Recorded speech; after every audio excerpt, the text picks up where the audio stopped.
ቴዲ አፍሮን በተመለከተ አሁን ኮመንት ሲጽፍ ነው አንድ ነገር ትዝ ያለኝ። ቴዲ አፍሮን በተመለከተ አንድ ነገር ጽፌ ፖስት አድርጌያለሁ። እሱ ምንድን ነው ለአንተ ንጉስ ነው ወይ ብሎ የሆነ ሰው ይጽፍልኛል። ቴዲ ለአንተ ምንድን ነው ማለት ነው ንጉስ ነው ወይ ይለኛል። ኦኬ የመጀመሪያው ነገር እኔ ከአንደበቴ ቴዲ ንጉሴ ነው ብዬ ተናግሬ ማላቅ። አሁን ይህ ውሸት፣ የመጀመሪያው ውሸት።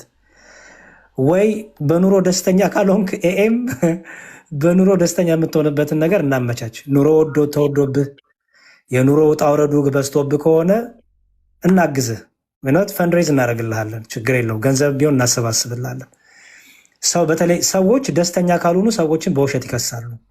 ሰው ያንን ስለምረዳ ነው። ሌላው ፕሮቴስታንቶች ትዝብቴን አስቀምጫለሁ። ምን ይሄን 3-4 ሳምንት የተለያዩ ዘፈኖች ተለቀዋል። ሉቃስ ዓለም ላይ ነው የምኖረው፣ መቼም እናያለን። ዘፈን ኃጢአት ነው። ዘፈን እኔ አልሰማም።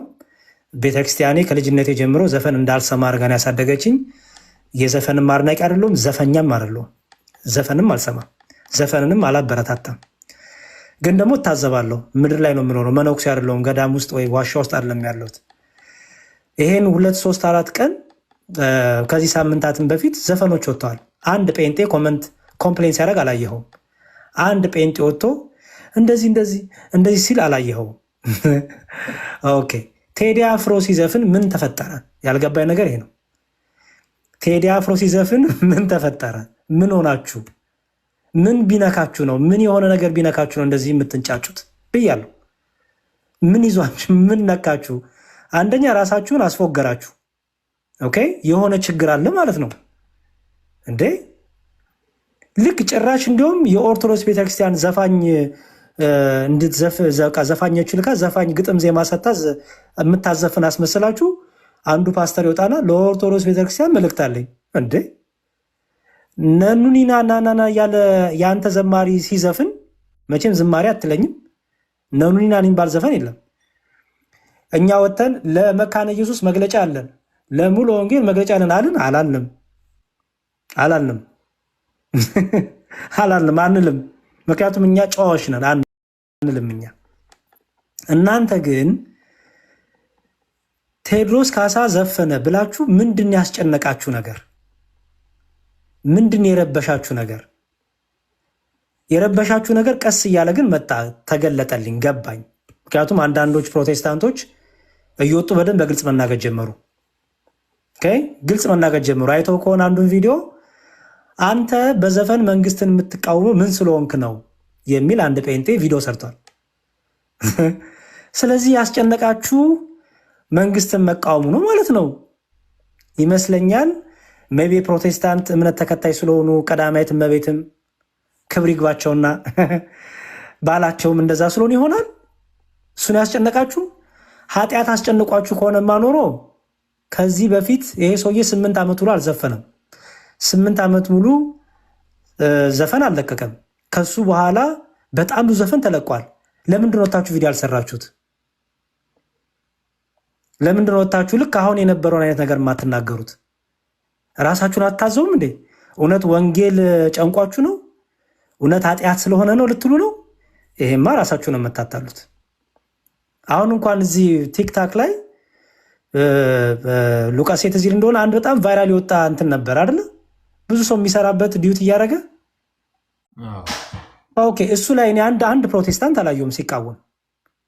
እንግዲህ በጣም ቫይራል ወጥቷል። ሚሊየንስ ነው የታየው። በጣም ብዙ ሰዎች በዛ ዘፈን ሰርተዋል፣ ዲዩት እያደረጉ እስክስታ አድርገዋል፣ አብደዋል።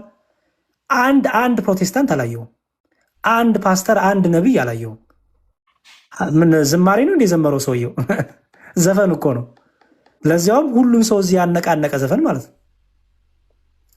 እና ሪሊ አሁን የቴዲ አፍሮ ዘፈን ኃጢአት ስለሆነ እንዳትሉ እፈሩ ብዬ እንደዚህ ብላችሁ በኢትዮጵያና ሀገር እንዳሰክሱን፣ ሳክሳችሁን እንዳትጀምሩን።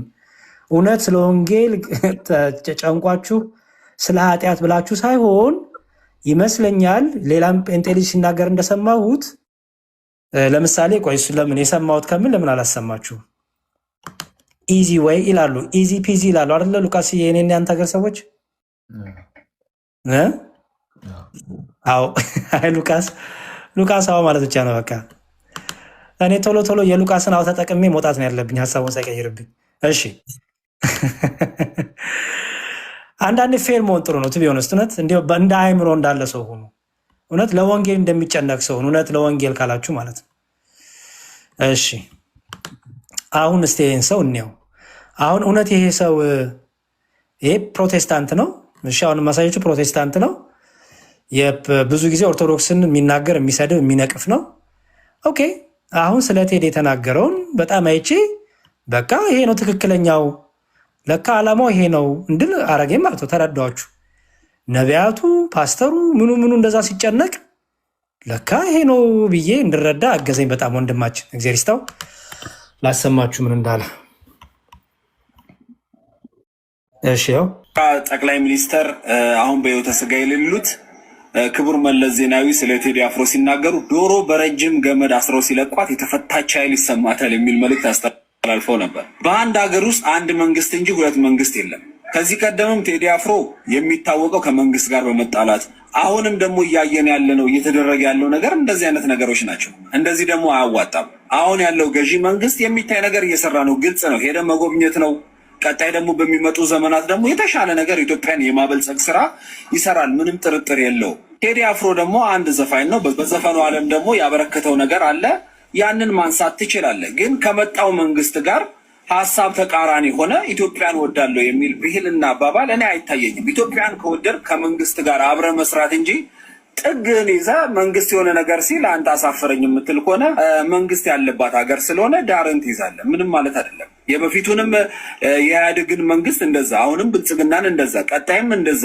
ታዲያ አንተ መንግስት የምትሆነው ማነ? አንዳንዴ ልካችንን ባናልፍ መልካም ነው። እሺ ስለዚህ አሁን ምን ተረዳው? ይሄ ልጅ ፕሮቴስታንት ነው። ኦርቶዶክስን በጣም የሚነቅፍ በጣም ኦርቶዶክስን በቃ በብዙ የሚተች ነው። ይሁን ችግር የለውም። አሁን ግን ከምን ጋር አገናኘው ማለት ነው? ከመንግስት ጋር አገናኘው ማለት ነው። ኃጢአት ነው ብሎ እኮ አይደለም እንዳያችሁት፣ ኃጢአት ነው ዘፈን እንዲህ ነው አይደለም እኮ። ገላትያንም አልጠቀሰም ምንም። በቃ ምንድን ነው ያለው? አንተ ማነ በዘፈን ሀሳብን የምትገልጠው ወይ ደግሞ መቃወምን የምትገልጠው? በቃ ዳር ትይዛለህ አይነት ነገር ተናገረ። ይሄ ልጅ እንግዲህ ፕሮቴስታንት ነው፣ ጥቅስ አልጠቀሰም። ስለዚህ የኃጢአት ጉዳይ አይደለም ማለት ነው። ኦኬ የኃጢአት ጉዳይ አይደለም ማለት ነው። እንደዚህ እያንጫጫችሁ ያለው እንደዚህ እየረበሻችሁ ያለው የኃጢአት ጉዳይ አይደለም። እውነት ለወንጌል ተጨንቃችሁ አይደለም ማለት ነው። እንዳልሆነ ደግሞ የምታውቁት በምንድን ነው? በዚህ 2-3 ሳምንት ውስጥ በጣም ብዙ ዘፈን ወጥቶ በጣም ብዙ ሰው ያንን ዘፈን እየዘፈነ ሲያብድ ሲጨፍር እያያችሁ አንዳችሁም በዚህ ልክ ቪዲዮ አልሰራችሁም። አንዳችሁም በዚህ ልክ ኮመንት አልሰጣችሁም፣ አልነቀፋችሁም። አንዳችሁም። ይሄ ሁሉ የተደበቀው የፕሮቴስታንት ነቢይ ፓስተር ምናምን የት ነበራችሁ እስካሁን? ሰው እንደዚህ ይሄ ፌር አይደለም። እውነት ለወንጌል የምትጨነው ከሆነ ሁሉንም ማውገዝ ነው፣ ምንንም ጨምሮ ማለት ነው። የምታወግዙ ታዲያ የምታወግዙ ከሆነ ይህንንም ጨምራችሁ አብራችሁ ማውገዝ ግዴታ ነው። ምንም የሚለውን ዘፈን እኔ ይሄ ዘፈን ብዬ ነው በቅርቡ የወጣ ዘፈን ማለት ይሄ ነው አይደል? የትኛው ይሄ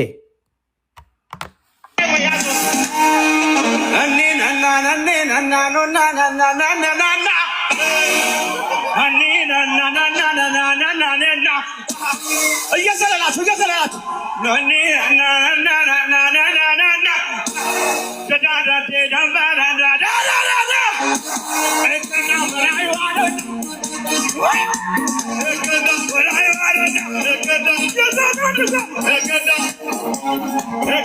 እሺ ይሄም እንግዲህ ለእኔ በቅርቡ የተለቀቀ ዘፈን ነው።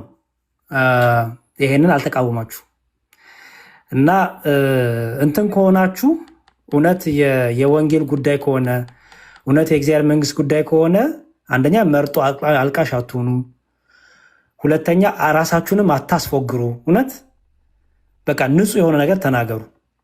በቃ ለሁሉም በዛ ደግሞ እየቆያችሁ ደግሞ ዘፈን ከሆነ ዘፈን ኃጢአት ነው ብላችሁ ውቀሱ እንጂ ከሆነ መንግስት ጋር ከሆነ ባለስልጣን ጋር ከሆነ ነገር ጋር ምናምን ጋር ጭራሽ ደግሞ ለኦርቶዶክስ ቤተክርስቲያን ብላችሁ ይሄ ሁሉ ድራማ ለምን ያስፈልጋል? የዘፈን አቀናባሪዎች ፕሮቴስታንቶች። ዘሪቱ ዘፋኝ ናትም ዘማሪ ናትም። ማን የተቃወማት አለ? እስቲ አለ ለሚመለከተው አንድ ቄስ ያለ አለ? የለም። ምክንያቱም እኛ የድራማ ተጫዋች አይደለንም። ኦኬ። ስለዚህ እኩል ተናገሩ።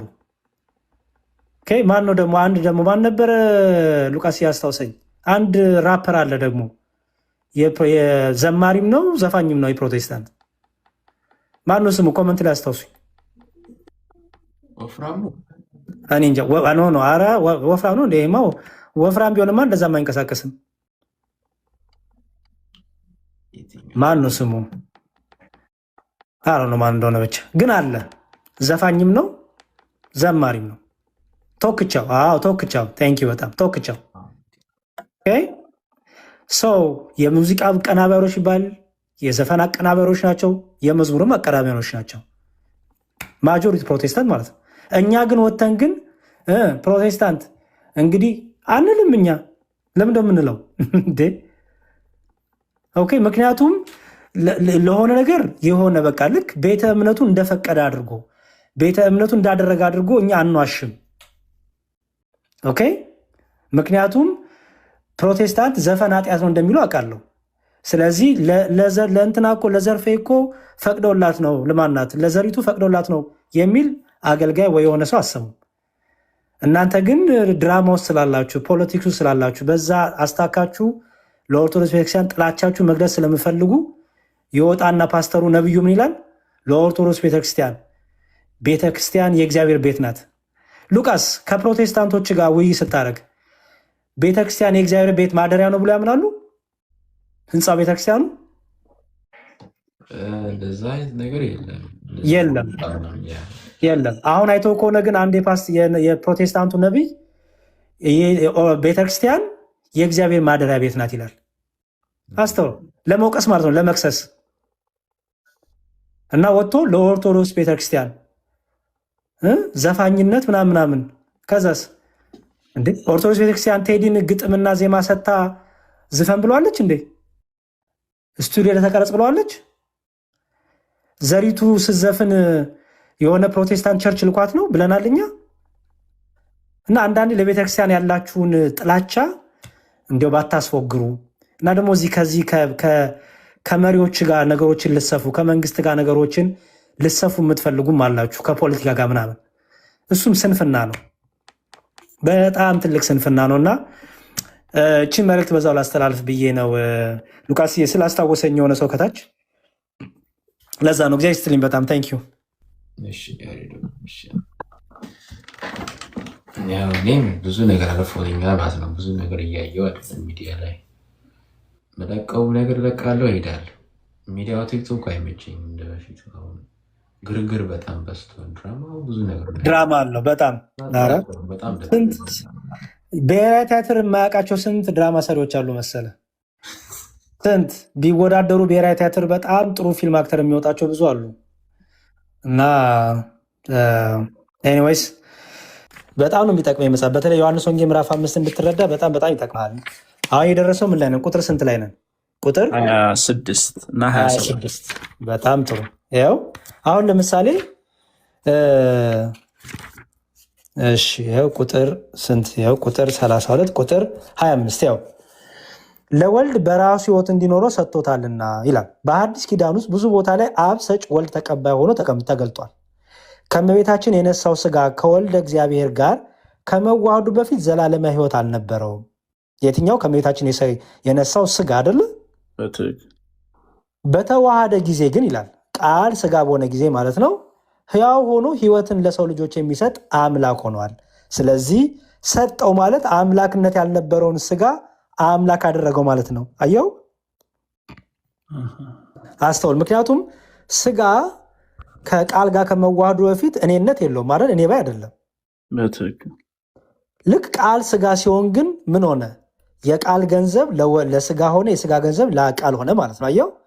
ስለዚህ ከስጋዊ አንጻር ከተዋህዶ ስጋ አንጻር የሚነገር ስለሆነ አብ ሰጪ ወልድ በሚለው ሴንስ ሲሰጥ ለምንድን ይላል እዚህ ጋር ያው ስለዚህ ሰጠው ማለት ይላል አምላክነት ያልነበረውን ስጋ አየው አምላክ አደረገው ለማለት ነው። የሰው ልጅም ስለሆነ የፈርድ ዘንድ ስልጣን ሰጠው ሲል የሰው ልጅ የተባለ ጌታችን መድኃኒታችን ኢየሱስ ክርስቶስ ነው። ብዙ ጊዜ እንደተገለጠው ስልጣን ሰጠው ማለቱ ኢየሱስ ክርስቶስ የሰው ልጅ ስለሆነ ነው። የሰው ልጅ ስልጣን አልነበረውምና ሊሰጠው ግድ ነው። አየው፣ አከበረው ያንን ስጋ ማለት ነው። አየ አከበረው። ለምሳሌ የክርስቶስ ደም ከኃጢአት ሁሉ ይቅር ይላል አይደለ? ኦኬ። የሰው አሁን የሉቃስ ደም ወይም የኔ ደም ከኃጢአት ሁሉ ይቅር ይላል አይልም? ወይ አንተ ደም ከኃጢአት ሁሉ ይቅር ይላል አይልም? ለምን? የሰው ደም ብቻ ነው። የክርስቶስ ደም ግን የከበረ ደም ይባላል። አየኸው? የከበረ ደም ያልከው ለምንድን ነው? የሰው ደም ብቻ ሳይሆን ከምን ጋር የተዋሃደ ነው? ከአምላክነት ጋር ከመለኮት ጋር የተዋሃደ ስለሆነ ምን ተባለ? አዳኝ፣ ፈዋሽ፣ ይቅር ባይ ተባለ። አየኸው? ገብቶሃል አይደል? በትክክል ገብቶሃል። በጣም ጥሩ። ከዛ ምን አለ? የሰው ልጅን ባይሆን ኖሮ ሰጠው የሚለው ቃል አይነገርም ነበር። አየው? እሺ፣ አንዴ ድምፅ ገባብኝ። የሰው ልጅም ባይሆን ኖሮ ሰጠው የሚለው ቃል አይነገርም ነበር። የእግዚአብሔር ልጅ በመሆኑ ሰጪ ነው ራሱ አይደለ? ክርስቶስ በትክክል። ለምሳሌ ትዝ ይል እንደሆነ እዚህ ማቴዎስ ወንጌል ምዕራፍ 10 ላይ ሐዋርያቱን ሰበሰባቸውና ሞታን እንዲያስነሱ፣ ደዌ እንዲፈውሱ፣ አጋንንት እንዲያወጡ ስልጣን ሰጣቸው ክርስቶስ። በትክክል። አየህ፣ እሱ ራሱ ደግሞ ስልጣን ሰጪ ነው። አየህ፣ ምክንያቱም ምን ስለሆነ እርሱ ራሱ በባህሪው አምላክ ነው፣ ከአባቱ ጋር እኩል የሚሰራ ነው ብለናል ቅድም አይደል? በትክክል። ግን ከተዋሃደው ስጋ አንጻር አየህ፣ የተዋሃደው ስጋ አንጻር ሲነገርለት ምን ተባለ? ሰጠው የሚል ተነገረለት። የእግዚአብሔር ልጅ በመሆኑ ሰጪ ነው፣ የሰው ልጅ በመሆኑ ደግሞ ተቀባይ ነው። አየው፣ ስለሆነም ሰጠው የሚለው ቃል ኢየሱስ ክርስቶስ ሰው በመሆኑ ስለ ሰውነቱ የተነገረ ነው ይላል። አየው፣ እንደዚህ እያልክ ነው ይኸውልህ የሚፈታው። እንግዲህ አሁን አንዷን ቃል እንግዲህ ከመምዘዛችን በፊት ከላይ ከታች እንዴት ዝቅ ብለህ ስታነብ ከፍ ብለህ ስታነብ እንዴት እንደምታገኘው እንዳሳይ ፈልጌ ነው። ስለዚህ አሁን ይኸውልህ እዚህ ጋር ደግሞ ዝቅ እንበል። በመቃብር ያሉት ሁሉ ድምፁን የሚሰሙበት ሰዓት ይመጣል፣ መልካም ያደረጉ። አሁን ደግሞ በመቃብር ያሉት አለ። አየኸው? ቅድም የሙታኑ ድምፁን የሚሰሙበት ሰዓት ይመጣል፣ እሱም አሁን ነው አለ። አሁን ደግሞ መልሶ ደግሞ በመቃብር ሁሉ ያሉት አለ፣ ድምፅን የሚሰሙበት ሰዓት ይመጣል፣ መልካም ያደረጉ ለሕይወት ትንሣኤ። አየኸው? ክፉ የሚያደረጉ ለፍርድ ትንሣኤ ይወጣሉና በዚያ አትደነቁ። አሁን መጣ ቁጥር 30 እኔ ከራሴ አንዳች ላደርግ አይቻለኝም፣ እንደሰማው እፈርዳለሁ፣ ፍርዴም ቅን ነው፣ የላከኝን ፈቃድ እንጂ ፈቃዴን አልሻምና። ኦኬ፣ ምን ማለት ነው?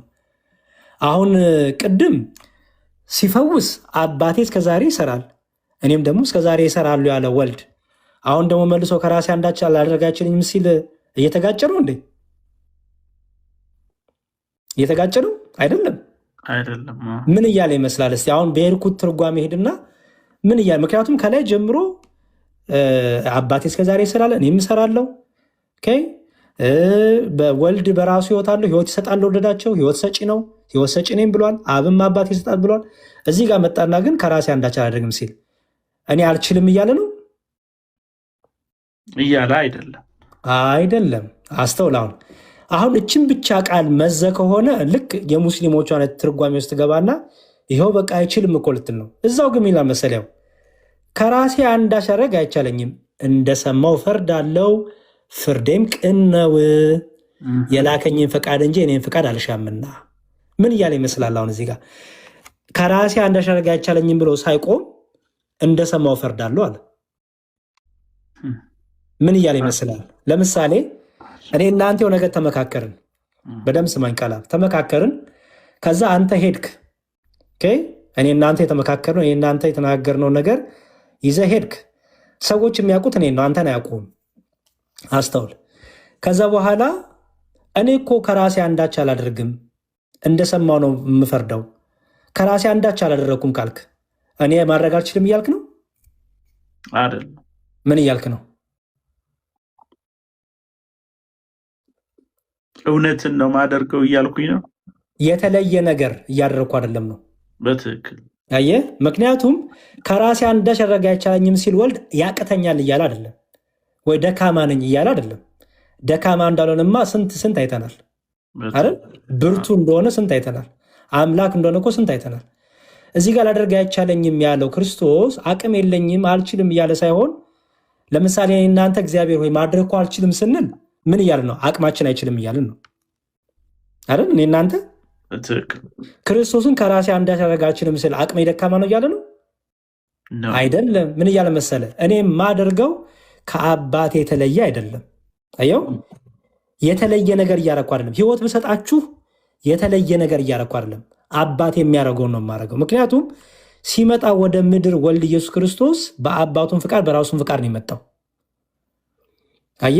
ስለዚህ እንደው ምንድነው የሚለው? አብን ያየ ማንም የለም፣ በቅፎ የነበረው ግን አንድ ልጁ ተረከልን አይደለም የሚለው። ስለዚህ አየ፣ የአብን ነገር የነገረን አብ ስለኛ ያለውን ነገር ያሳየን በማን ነው? በልጁ አይደለ? አየ። ስለዚህ ወልድን ሲቃወሙት ምን ይላችኋል? እኔ እኮ የማደርገው፣ እኔ እኮ የማሳያችሁ፣ እኔ እኮ የምነግራችሁ ከአባት የተለየ አይደለም ሲል ምን አለ? ከራሴ አንዳች አደረግ አይቻለኝም። እዚህ ጋር ከራሴ አንዳች አደረግ አይቻለኝም ማለት የተለየ ነገር እያደረግኩ አይደለም ነው። እንደሰማው ፈርዳለሁ ሲል አየ፣ ፍርዴም ቅን ነው ሲል ምኑን ያሳያል? ከአባቱ ዘንድ ተልኮ የመጣ መሆኑን። ከአባቱ ዘንድ ተልኮ ሲመጣ የአባቱ ፈቃድ ምንድን ነው? በልጁ መታረቅ፣ በልጁ ዓለምን ማዳን አይደል? ልጁን ቤዛ አድርጎ የፋሲካ በግ አድርጎ ለመታረድ ልጁን ሰጠን። አየው። ስለዚህ ይህን እየነገረን ማለት ነው። ስለዚህ ምን አለ? የላከኝን ፈቃድ አላየው እንጂ ፈቃዴን አልሻም ሲል ምን እያለ ይመስላል? ፈቃዴን አልሻም። ለምሳሌ አንተ እኔ ያሬድ የላከኝን ነው እያረኩ ያለሁት እንጂ የራሴን ፈቃድ አይደለም ካልክ፣ እኔ ያሬድ የላከኝን ፈቃድ ነው የማደርገው የራሴን ፈቃድ እኔ አልሻም ካልክ ፈቃድ የለኝም እያልክ ነው? አይደለም። ምን እያልክ ነው? የእኔም ፍቃድ የያሬድን ፍቃድ አንድ ነው እያልክ ነው። የአባቱ ፍቃድ ደግሞ ምንድን ነው? በደንብ አስተውለ ከሆነ ምንድን ነው? ዓለም በልጁ እንዲድን ነው። አየህ፣ ልጁ ምን ሆኖ ቤዛ ሆኖ። ለዚህ እንዲሁም ምሳሌው በምን ይቀመጣል መሰለ? ትዝ ይል እንደሆነ አብርሃም አበዛውብህ እንደ ወንድም አለ። በፍጹም እሺ፣ አብርሃም ልጁ ይስሐቅን ወደ ሞሪያ ተራራ ሊሰዋው ሲወጣ አብርሃም በጊዜ ወጥቷል? በትክክል በጊዜ አልወጣም። አይ በትክክል አይደለም። ይስሐቅን ይዞ ወጥቷል። ይስሐቅን ይዞ ወጥቷል አይደል? ኦኬ፣ ይስሐቅን ይዞ ወጣው እንጂ በጊዜ አልወጣም። በግም አገኛለሁ ብሎ አልጠበቀም። በትክክል ኦኬ። አብርሃም የተባለው ይስሐቅን ሰዋ ነው። በቃ አለቀ። እንዲሁም ትዝ ይል እንደሆነ እየሄዱ እያለ መንገድ ላይ ጠየቅ አይደለ ይስሐቅ፣ እንዴ አባቴ የት አለ የመስዋዕቱ በግ? እንጨቱ አለ ምኑ አለ ግን በጉ የለም ሲል ምን አለ አብርሃም? በልቡ ልጁን እንደሚሰዋ ስለሚያውቅ ምን አለ? ምን ብሎ መለሰለት? የመስዋዕቱን በግ ማን ያዘጋጃል አለ? እግዚአብሔር ያዘጋጃል። እግዚአብሔር እኮ በግ ይሰጠኛል እኮ እያለ አይደለም፣ ኦልሬዲ ተዘጋጅቷል እያለ ነው። ገባ? ለልጁ በውስጡ እኮ አውቆታል ልጁን ሊያርዶ እየወጣ እንደሆነ። ስለዚህ በጉ አንተ ነህ እያለ ነው። አየው ለሱ። ከዛ በኋላ ከወጡ በኋላስ ልክ በካራውን ቢላውን ሲያሳርፍበት እግዚአብሔር አቁም አለው። ምን ሰጠው ይላል? በግ። ኦኬ፣ በጉን የሰጠው ማን ነው? እግዚአብሔር። በጉን ደግሞ የተቀበለው ማን ነው? አብርሃም። ኖ በጉንማ የተቀበለው ስል በጉን ያሰዋሙ አብርሃም ነው። ግን የበጉን መስዋዕት የተቀበለው ማን ነው? እግዚአብሔር። አየህ? ኦኬ። ስለዚህ የአብርሃምን መስዋዕት ራሱ ተቀበለ፣ ራሱ ሰጠ አይደል? በቃ የታረደው በግ የክርስቶስ ምሳሌ ነው። አብ ለአብርሃም በግ ሰጥቶ አብርሃም መስዋዕትን ሰውቶ አብርሃም ያን በግ አርዶ እግዚአብሔር እንደተቀበለው መልሶ የእውነተኛ በግ የፋሲካውን በግ የእግዚአብሔር በግ የተባለ የዓለምን ኃጢአት የሚያስተሰሪ የእግዚአብሔር በግ የተባለ አየው። ኢየሱስ ክርስቶስ አብ ልጁን ልኮ ምን አረገ? በልጁ ቤዛነት ልጁ መስዋዕት ሆኖ ታረቀን በልጁ ማለት ነው። አየው፣ የአባቱ ፈቃድ ይሄ ነው። ስለዚህ ምን አለ? የላከኝን ፈቃድ እንጂ ፈቃድ አልሻም ሲል ምን እያለ ነው ማለት ነው? የመጣሁት የአባቴን ፈቃድ የእኔም ፈቃድ ያችሁ ናት። ምን ቤዛ መሆን። ከዛ የተለየ ፈቃድ የለኝም። የእኔ ፈቃድ የአባቴ ነው። እኔ የማደርገው የእኔም ፈቃድ የአባቴ ነው፣ የአባቴም የኔ ነው እያለ ነው ማለት ነው እንጂ እኔ ያንሳለሁ እያለ አይደለም። ምክንያቱም ጥያቄው ከአንተና ከማን ይበልጣል ማን ያንሳል ተብሎም አይደለም። ገባር? በጣም እሺ እኔ ስለ ራሴ አሁን ያው እኔ ስለ ራሴ በመሰክር ምስክር የእውነት አይደለም። አሁንም ይሄንን ሙስሊሞች ሲያነቡት ይኸው እኔ የምናገረው ሁሉ ውሸት ነው እያለን ይላሉ። ሪሊ እንደዛ ማለት ነው አይደለም። አስተውል። ጌታ ቢነግራቸው አላምኑም ማለት ነው። በጣም ምስክር የእውነት አይደለም የሚለው ውሸት እየነገርኳችሁ ነው እያሉ እንደ ጌታ እኔ ስለ ራሴ በመሰክር ምስክር የእውነት አይደለም ሲል ውሸት እየነገርኳችሁ ነው እያለ ነው አይደለም። ምስክር የእውነት አይደለም ሲል ምን ማለቱ ነው? እየተቀበላችሁኝ አይደለም እያለ ነው። አየኸው፣ ለእናንተ እውነት አይደለም እያለ ነው። ልክ አሁን አንተ ከሰው ጋር ስትናገር እኔ እኮ የፈለገ በመሰክር እኮ ምን ምስክሬ እኮ እውነት አይደለም ለአንተ ትለዋለህ አይደለ? በትክክል አንተ ዋሽተሃል ማለት ነው አይደለም። ያ ሰው አልተቀበለህም ማለት ነው። አየኸው። በጣም ስለዚህ ምን አለ? ስለ እኔ የሚመሰክር ሌላ ነው አለ። አየኸው። እናንተ አትመሰክሩም፣ ምክንያቱም አትቀበሉኝም። እኔን የምነግራችሁ አትቀበሉም። እናንተ ባትመሰክሩ ግን ምን ማለት ነው? እናንተ ባትቀበሉ የምላችሁን ግን ስለ እኔ የሚመሰክር ሌላ አለ። እርሱም ስለ እኔ የሚመሰክረው ምስክር እውነት እንደሆነ አውቃለሁ። እናንተ ወደ ዮሐንስ ልካችኋል፣ እርሱም ለእውነት መስክሯል። እኔ ግን ከሰው ምስክር አልቀበልም። አየው፣ እናንተ እንድትድኑ ይህን እላለሁ እንጂ። አየው፣ ይህን እየተናገር ያለው ጠቅላላ ለምንድን ነው አለ? እናንተ እንድትድኑ። እንዴት ነው የሚድኑት? ክርስቶስ የሚለው ሰምተው አየህ፣ አልሰማም ብለዋላ የሚላቸውን ብትቀበሉ አለ። አየህ፣ ከአባቴ መጥቻለሁ ስላችሁ እንዴት አባቴ ትላለህ እያላችሁ ከምትቃወሙኝ ልትተግሉኝ ከምትፈልጉ ስሙ፣ አድምጡ፣ ተቀበሉኝ። ራሱ ምስክሬ አባቴ ነው አለ። ይሄን ደግሞ የምነግራችሁ የሌላ የእናንተ ምስክር አልፈልግም። ይኸው እንድትድኑ ግን ይሄን እላቸዋለሁ አለ። እርሱ የሚነድና የሚያበራ መብራት ነበረ። እናንተ ጥቂት ዘመን በበራው ደስ ይላችሁ ወደዳችሁ። እኔ ግን ከዮሐንስ ምስክር የሚበልጥ ምስክር አለኝ። አየው፣ ተዚህ እንደሆነ ዮሐንስ ገና ክርስቶስ ሲመጣ ከሩቅ ሲያው ምን ብሎ መስክሯል? የዓለምን ኃጢአት የሚያስተሰርይ የእግዚአብሔር ልጅ የእግዚአብሔር በግ ብሎ መስክሯል። አየው። ስለዚህ ምን አለ? እኔ ግን ከዮሐንስ የሚበልጥ ምስክር አለኝ። አብ። አየው፣ አባቴ አብ ልፈጽሞ የሰጠኝን ስራ፣ ይህ የሚደረገው ስራ አብ እንደላከኝ ስለ እኔ ይመሰክራልና። አየው፣ ራሱ በእኔ የሚደረገው ነገር፣ እኔ የማደርገው ነገር ምስክር ነው ለእኔ መልሶ እውነት እንደሆነ። እናንተ አትመሰክሩም፣ ለእናንተማ ውሸት ነው፣ ለእኔ ግን እውነት ነው የማደርገው ነገር። ለምን? ራሱ አብ የማደርገውን ነገር ሁሉ ደግሞ የአብን ፈቃድ ስለሆነ የአባቴን ፈቃድ ስለሆነ። አየው፣ እርሷ ምንድናት? እዚህ ጋር አብ ልፈጽመው የሰጠኝ ስራ። እቺ ምን ትመስላለች? አብ ሊፈጽመው የሰጠው ስራ እኛን ማዳን ነው። በቃ ቤዛነቱ። አየው፣ ቤዛነቱ። የላከኝም አብ እርሱ ስለ እኔ መስክሯል። ድምፁንም ከቶ አልሰማችሁም፣ መልኩንም አላያችሁም። አላዩም እኮ ታውቃለህ። ድምፁንም አልሰማችሁም ሲል ባይዘዌ ድምፁማ ተሰምቷል እኮ የአብ። ምን ማለት መሰለ? ድምፁንም አልሰማችሁም ሲባል መሰለ፣ አንደኛ አላስተዋሉም ማለት ነው። አልተቀበሉም። ቢሰሙትም ምን አረጉም? አልተቀበሉም ማለት። ምክንያቱም አብ የምወደው ልጄ ይህ ነው ብሏል። አየህ፣ ድምፁን አልሰሙ። ምክንያቱም በእምነት ሆነ በመንፈሳዊ ልብና እውቀት ጭንቅላት ሆነ የእግዚአብሔርን ድምፅ ካልሰማ እየሰማ አትሰማም፣ አታስተውልም። ኦኬ። የላከኝም አብ እርሱ ስለ እኔ መስክሯል አለና እርሱም የላከውን እናንተ አታምኑምና በእናንተ ዘንድ የሚኖር ቃሉ የላችሁም። አየው፣ እናንተ በመጽሐፍት ያው እናንተ በመጽሐፍት የዘላለም ሕይወት እንዳላችሁ ይመስላችኋልና እነርሱን ትመረምራላችሁ። ምክንያቱም መጽሐፍት ታዋቂ ናቸው። መጽሐፍት አላቸው፣ ታውቃለህ። የብሉይ ኪዳን መጽሐፍት አላቸው ብዙ። አሁን ምን አለ እዚህ ጋር? እነርሱም ስለ እኔ የሚመሰክሩ ናቸው። አየው፣ እውነት ነው። በመጽሐፍት የተነገረው ሁሉ አልተቀበላችሁም፣ ሕይወት እንዲሆናችሁ ነበር የተጻፈላችሁ። የነቢያቱ መጽሐፍ፣ የነቢያቱ ትንቢት ሁሉ ስለ እኔ የተነገረው ሕይወት እንዲሆናችሁ ነበረ። እናንተ ግን ስለተጻፈ ብቻ ሕይወት የምታገኙ መስሏችኋል። ካልተቀበላችሁ ሕይወት የላችሁ ማለት ነው። ምን አለ? እነሱም ሁሉ የጻፉት መጽሐፍት ሁሉ የሚያወራው ስለማን ነው አለ? ስለ እኔ የሚመሰክሩ ናቸው። አየው፣ ዳዊት ቢናገር በቁስሉ ተፈወሰን ቢል፣ በቀሚሴ ተጣጣሉ ቢል፣ በእጆቼና እግሮቼን ቸነከሩኝ ቢል ስለማን እየተናገረ ነው? ስለ ክርስቶስ።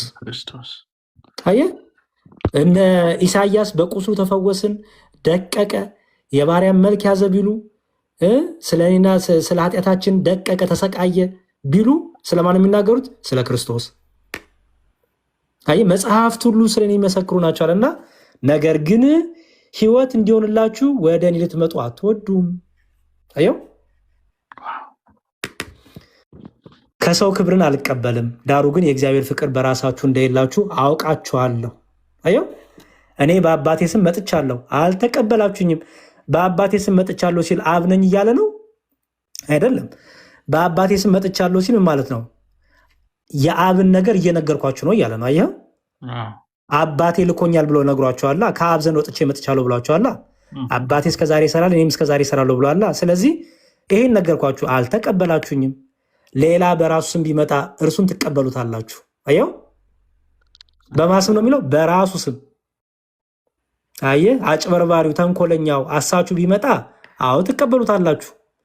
እኔ ግን ከአባቴ የአባቴን ነገር እየነገርኳችሁ አባቴ ነው ብዬ ነግሬያችሁ አልሰማምላችሁ። እናንተ እርስ በርሳችሁ ክብር የምትቀባበሉ ከአንዱም ከእግዚአብሔር ያለውን ክብር የማትፈልጉ እንዴት ልታምኑ ትችላላችሁ?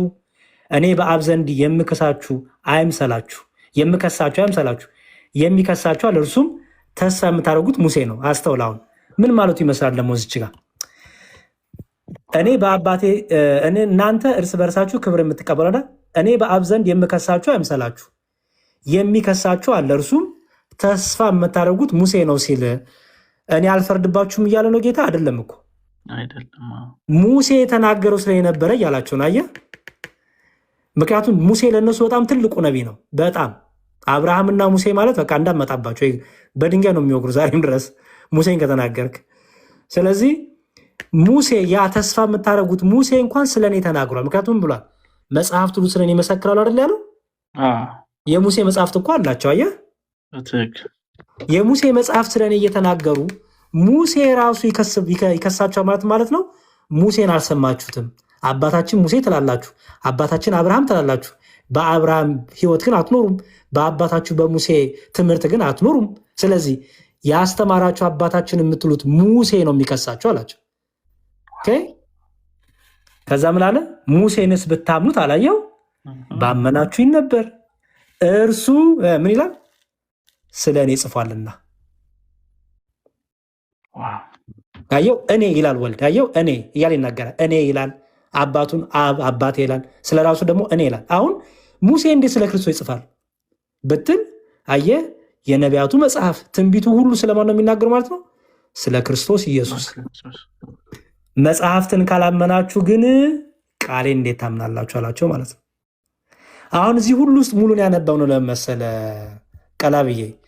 በሌላ ቀንም መጽሐፍ ቅዱሶች ክፍሎች ስታይ የሆነ ሸገር መዘዝ አድርገህ ሳይሆን ያ ለምን ተባለ፣ ጌታ ምን ተጠይቆ ነው፣ የመጽሐፉ ሳውዳዊ ፍቺ እንዴት ነው፣ ምን ነበረ ጌታ ከፈሪሳውያን ጋር ሲያወራ፣ ከአይሁዶች ጋር ሲያወራ፣ ከቀራጮች ጋር ሲያወራ፣ ከሰዱቃውያን ጋር ሲያወራ ጌታ እንደ ልዩ ልዩ እንደሚያጋጥሙት አይነት ሰዎች እንደ ልባቸው ጥመትና ትዕቢተኝነትና ተንኮል እና ደግሞ እንደ የዋህነታቸው ይመልስበት አለ፣ እንደ ልባቸው ጥመት ደግሞ ይመልስበት ጊዜ አለ። እና እነዚህን ሁሉ ኦዲየንሱ ማን ነበረ፣ ምን ተባለ፣ ለምን ተጻፈ፣ ምን ነበረ ኮንቨርሴሽኑ፣ ጌታስ ምን ተጠይቆ እኔን እየመለሰ ያለው የሚለውን ሁሉ አብረህ ካየኸው ኮኔክት እያደረገልህ ይመጣል ማለት ነው። ሁሉ ዶቶቹ ይገጥማሉ።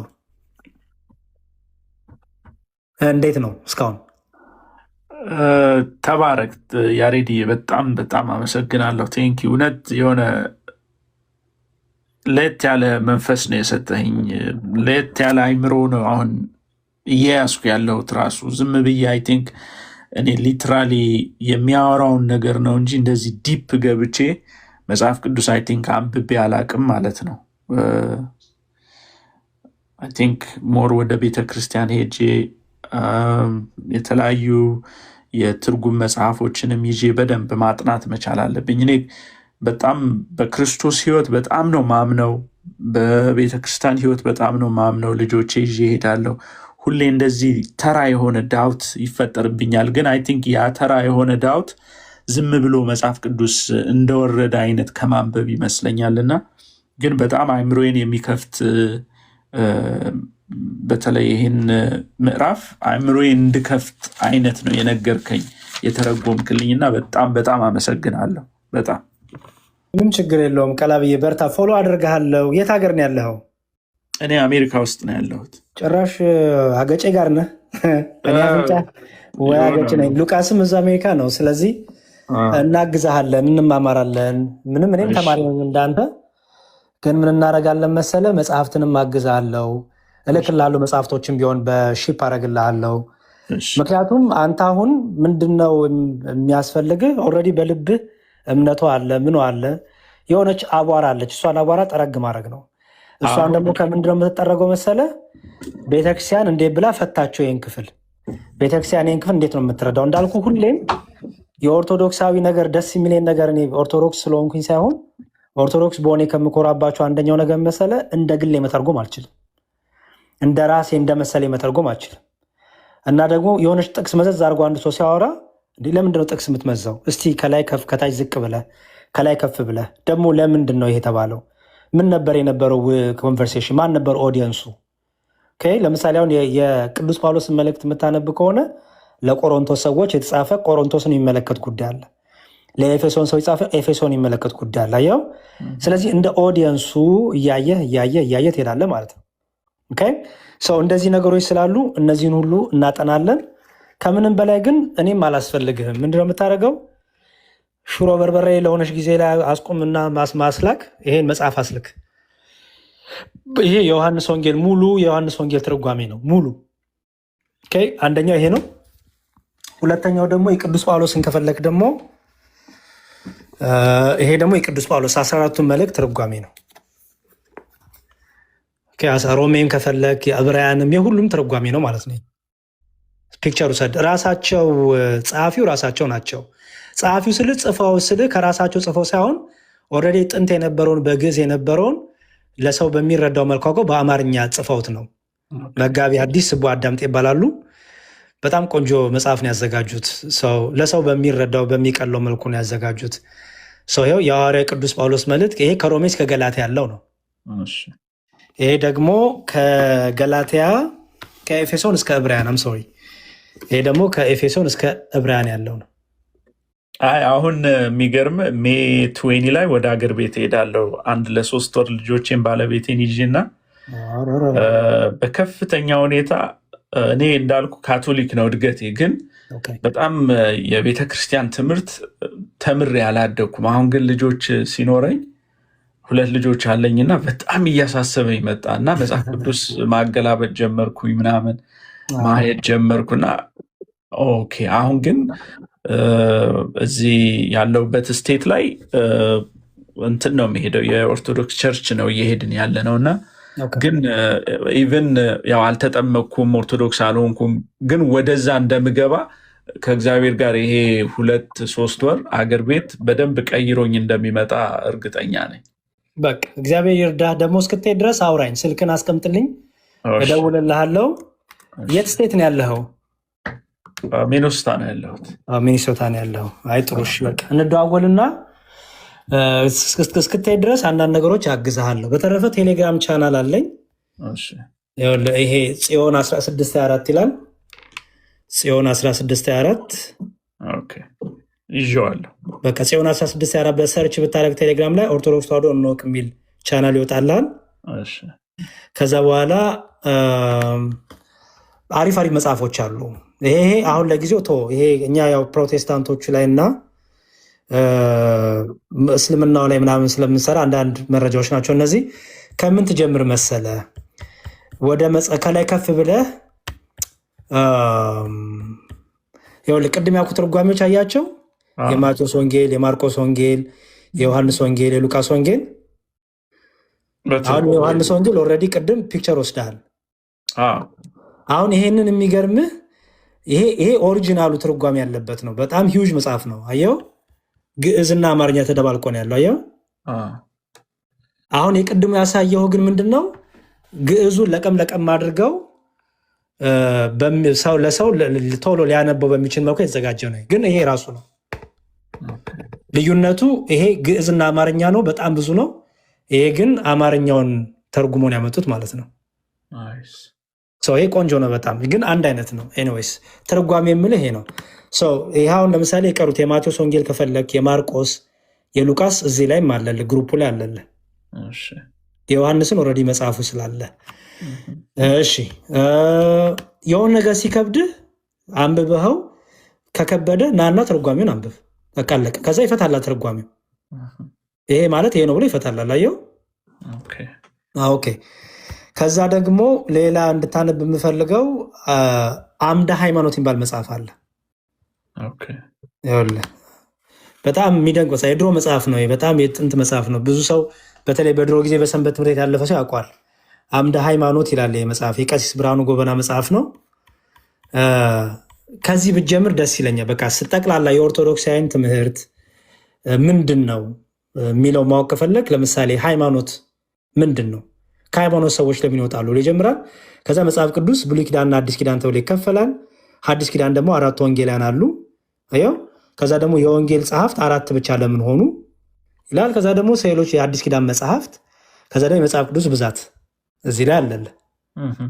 ልክ ይህን እንደጨረስክ ደግሞ 5ቱ አዕማደ ምስጢራት የምንለው ትምህርት አለን እኛ። 5ቱ አዕማደ ምስጢራት ማለት ፒለርስ ኦፍ ፌት ይባላሉ፣ የእምነት መሰረቶች ይባላሉ።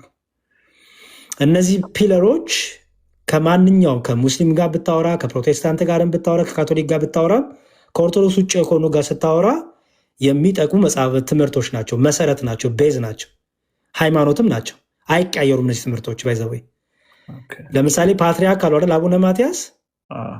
አቡነ ማትያስ አይ በቃኝ እኔ ከዚህ በኋላ እንዲያው ፓትሪያርክ ሆነ አልፈልግም እንኳን ቢሉ እሳቸው ስለሉ ተብሎ አይቀየርም ይሄ ትምህርት። አየው። በቃ ይሄ ዶግማ ነው። ዶግማ ማለት የማይቀየር የማይሻሻል ማለት ነው። እሱ ምንድነው? ሚስጥረ ስላሴ፣ ቅድም የነገርኩ የስላሴ ሶስትነትና አንድነት። ከዛ ደግሞ አሁን ዛሬ በአጭሩ ነው ያስረዳው የስላሴን ነገር። አትሊስት ምንነትና ማንነት የሚለውን አይዲያ ሰጥቻለሁ። አየው። ከዛ ደግሞ ሚስጥረ ስጋዌ አለ።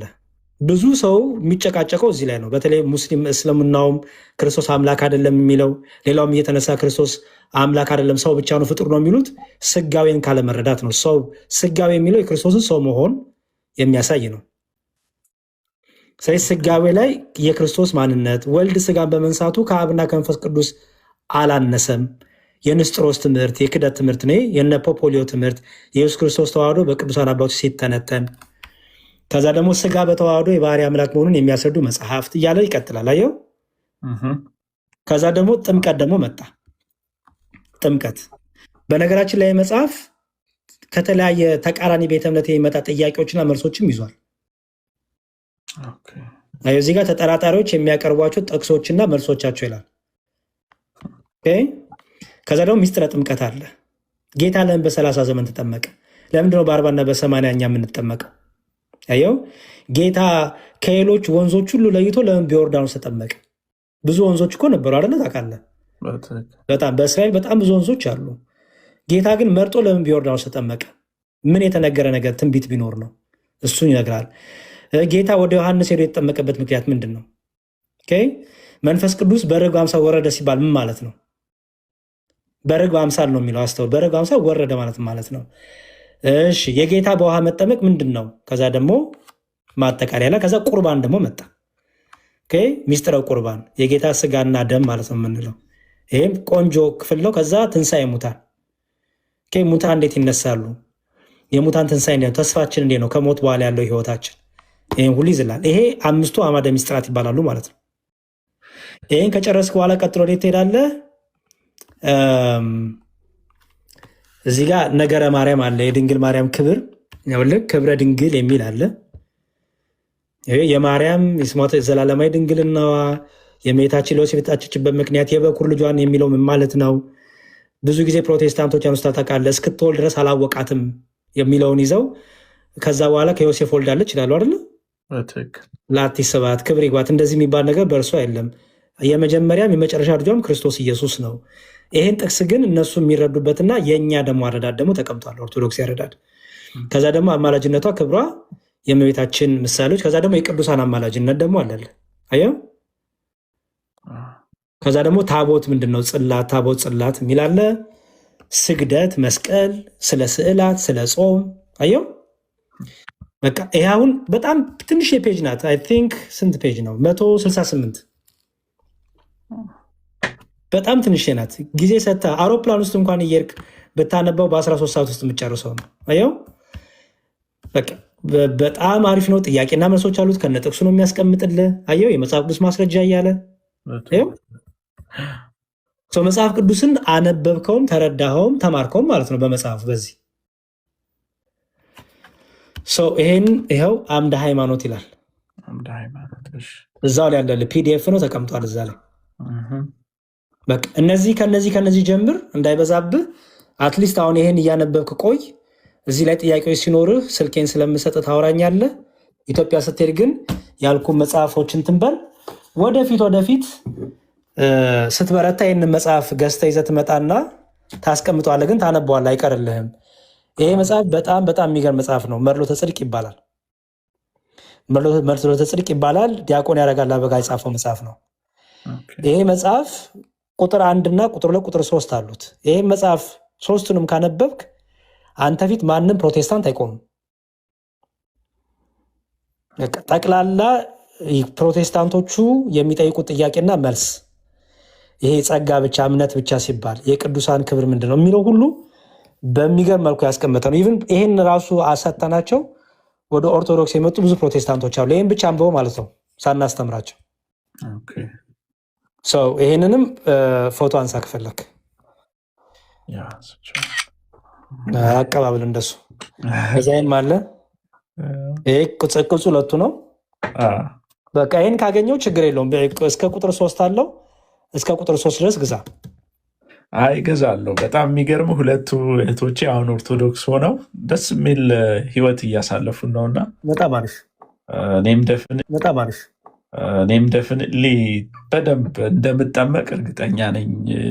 ከእግዚአብሔር ጋር በደንብ አይዞ። እግዚአብሔር ደግሞ ይፈቅድልሃል። ኢትዮጵያ የምትጠመቅ ከሆነ በጣም ጥሩ። አሜሪካ ሀገር የምትጠመቅ ከሆነ እኔና ሉቃስ ድራይቭ አድርገንም ቢሆን ወይ በአውሮፕላንም ቢሆን መተን አጠገብ እንቆማለን። እንደዛ ክብርት ያበቃ እንዘምራለን መተን። እሺ ቴንኪው በጣም እሺ። ቀላብዬ እግዚአብሔር ይርዳሽ። አይዞህ በርታው። እንድማለም ቅድም ትንሽ ጫን ብዬ ከሆነ ይቅር በለኝ። በፍጹም እንደውም ልቤን ጥሩ ጫን ብለኸው አስተካክለኸዋል። እንደውም በጣም ደስ የሚል ነገር ነው ያወራኸኝ፣ የነገርከኝ፣ የመከርከኝ። በጣም የሚገርም እውነት ዳውቴን እንደውም ኩዌሽን እንዳደረግ እንዴ ለምንድን ነው እንደዚህ አይነት ነገር የምጠይቀው እንድል ነው ያደረከኝ። እና በጣም ደስ የሚል ነገር ነው የተናገርከው። የተነተንክልኝ ነገሮች በሙሉ ወደ መስመር እንድገባ ወደ አቅጣጫ እንዲሄድ አሁን ራሱ ሼር ያደረከኝ እኔ እስካሁን ሼር ማንም አላደረገኝም፣ ማንም ማለት ነው። እና የሚገርም ነገር የሚገርም አቅጣጫ ነው። አሁን እኔ ጋር ኦልሞስት ሚድናይት ሆኗል። ጸሎት አድርጌ የተኛለሁ። አይ ቲንክ ኢትስ ብለሲንግ ነው ዛሬ ከአንተ ጋር መነጋገሬ። እና በጣም ተባረኩልኝ ሉቃስ፣ ዲያቆን ያሬድ፣ ሁላችሁም እግዚአብሔር ይባርከን፣ እግዚአብሔር ይጠብቀን። ቴንኪው በጣም አሜን። አንተንም እናመሰግናለን ለመማማር ምክንያት ስለሆንከን። እግዚአብሔር ነው በነገራችን ላይ እግዚአብሔር ነው ሁሉን እግዚአብሔር ያዘጋጃል። እግዚአብሔር አዋቂ ነው እና ልበ ንጹሐን እግዚአብሔርን ያውታል ይላል እዚህ ማቴዎስ ወንጌል ላይ። በቃ ልብ ንጹህ ስለሆነ ልቡ ንጹህ ለሆነ ሰው እግዚአብሔር ሁሌም ያስተምሯል። የሚገርም እንዲሁም የአንተ አይነት ልብ ቢሰጠን ለእኔ በተለይ ለእኔ እኛ እግዚአብሔርን ተለማምደ ነው እንደፈለግን እንትን እንላለን። አንተ ግን ልብ ይፈራል እንደማየው ንጹህ ልብ አለ። ስለዚህ ጸሎት ስታረግ ኪዳነ ማርያም ብለህ እኔን ታናሽ ወንድምን አስበኝ፣ እግዚአብሔር ደግሞ ያስበን። እንደዋወላለን፣ እንበረታለን፣ አብረን እንማራለን። እግዚአብሔር ያስተምረናል። ቤተክርስቲያናችንን ደግሞ እናገለግላለን፣ እንማራለን ቁጭ ብለን። እግዚአብሔር ይርዳል። አሜን። እሺ ወንድሜ፣ እሺ መልካም ጊዜ። እሺ አሜን አሜን። ሉቃስ ቴንኪው በጣም እሺ። እግዚአብሔር ይስጥልኝ። አንተንም ረጅም ሰዓት ቁጭ አረኩ። ሶሪ በጣም። እንደምን አላችሁ ቤተሰቦች? ደህና ናችሁ? እግዚአብሔር ይመስገን። ሰላም ለእርሱ ይሁን። መምህር ተማሪ ነኝ፣ ሰንበት ተማሪ። እግዚአብሔር ይመስገን። እውነት በጣም ደስ ብሎኝ ሲከታተል ነው የነበረው በተመስጦ። እና እንዲህ ነው ኦርቶዶክስ ማለት እንዲህ ነው ያለችዋን እምነት ቁልጭ አድርጎ የሚያሳይ እውነት የተለየ ጸጋ ነው ያለውት። ብዙ ነፍሳትን ያተርፋሉ ብዬ ገና አስባለሁ። እና ይህ ሁሉ በአንድ ሰው ምክንያት እንግዲህ እየተማረ ነበር። 300 ወደ 45 ሰው ይታየኛል። ይህ ሁሉ እንግዲህ ብዙ እውቀት ሸምቶና የሚያነባቸው መጽሐፍ ሪፈር አድርጎ ሄዷል። ይህ ነው መምህር ማለት እውነት መንፈስ ቅዱስ ዛሬ አንዳንድ ጊዜ እንደው በአንዳንድ ሰዎች አድሮ ብዙዎችን ያስተምራንና እውነት የተለየ ጸጋ ነው ያላችሁ። ይበርቱልን። ልዩ ነው አገላለጹ ሳይሆን ነበር መጽሐፍቶቹንም አቃቸዋለሁኝ።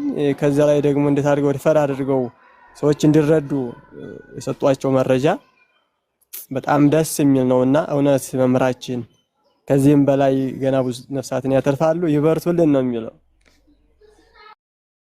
እሺ መምህር እግዚአብሔር ይስጥልን፣ እናመሰግናለን። እርስዎም እየመጡ ያስተምሩ። እኔ አስተማሪ አይደለሁም፣ እኔ ሰንበት ተማሪ ነኝ። በቃ የተማርኳትን የቤተክርስቲያኔን ትምህርት መልሼ ማስተጋባቴ ነው እንጂ እንደናንተ ቁጭ ብዬ ተምሬ እድሜን ዘመን ፈጅቼም አይደለም። እና መምህር የሚለው ለእናንተ ነው የሚገባው። እኔና ሉቃስ ተማሪ ነን፣ በተማሪ ያዙን እና እግዚአብሔር ያበርታ ሁላችንም። እውነትን ጥቂት ደቂቃ ላናግረውና እውነት ሰላም ብያለሁ ከረጅም ጊዜ በኋላ። ሰላም ወንድሜ እንደት ነህ? እግዚአብሔር ይመስገን። ሰላም ላንተ ይሁን። እንዴት ነህ? ያው አንተ ምን እንደዚህ ብዬ ብዙ ነገር አብረራለሁ ብዬ ስልክ ሁሉ ምናምን ስልህ አይመቸኝም አልከኝ፣ ጠፋ። እንግዲህ ያው እኔም ድርሻዬን እየተወጣሁ ነው። ሰዎች ያው ቢነቅፉም በቤተ ክርስቲያን ላይ ብዙ አፋቸውን የሚያላቀቁ ሰዎች በሚገባቸው ቋንቋ መጥቼ እያናገርኩ ነው። አንድ ችግር የፈጠረብኝ ምንድን ነው? ኦርቶዶክስ ነኝ ስል እንዴት አባክ ኦርቶዶክስ ትላለህ ነው። እኔ ሁሉን በየቋንቋው ነው የማናግረው።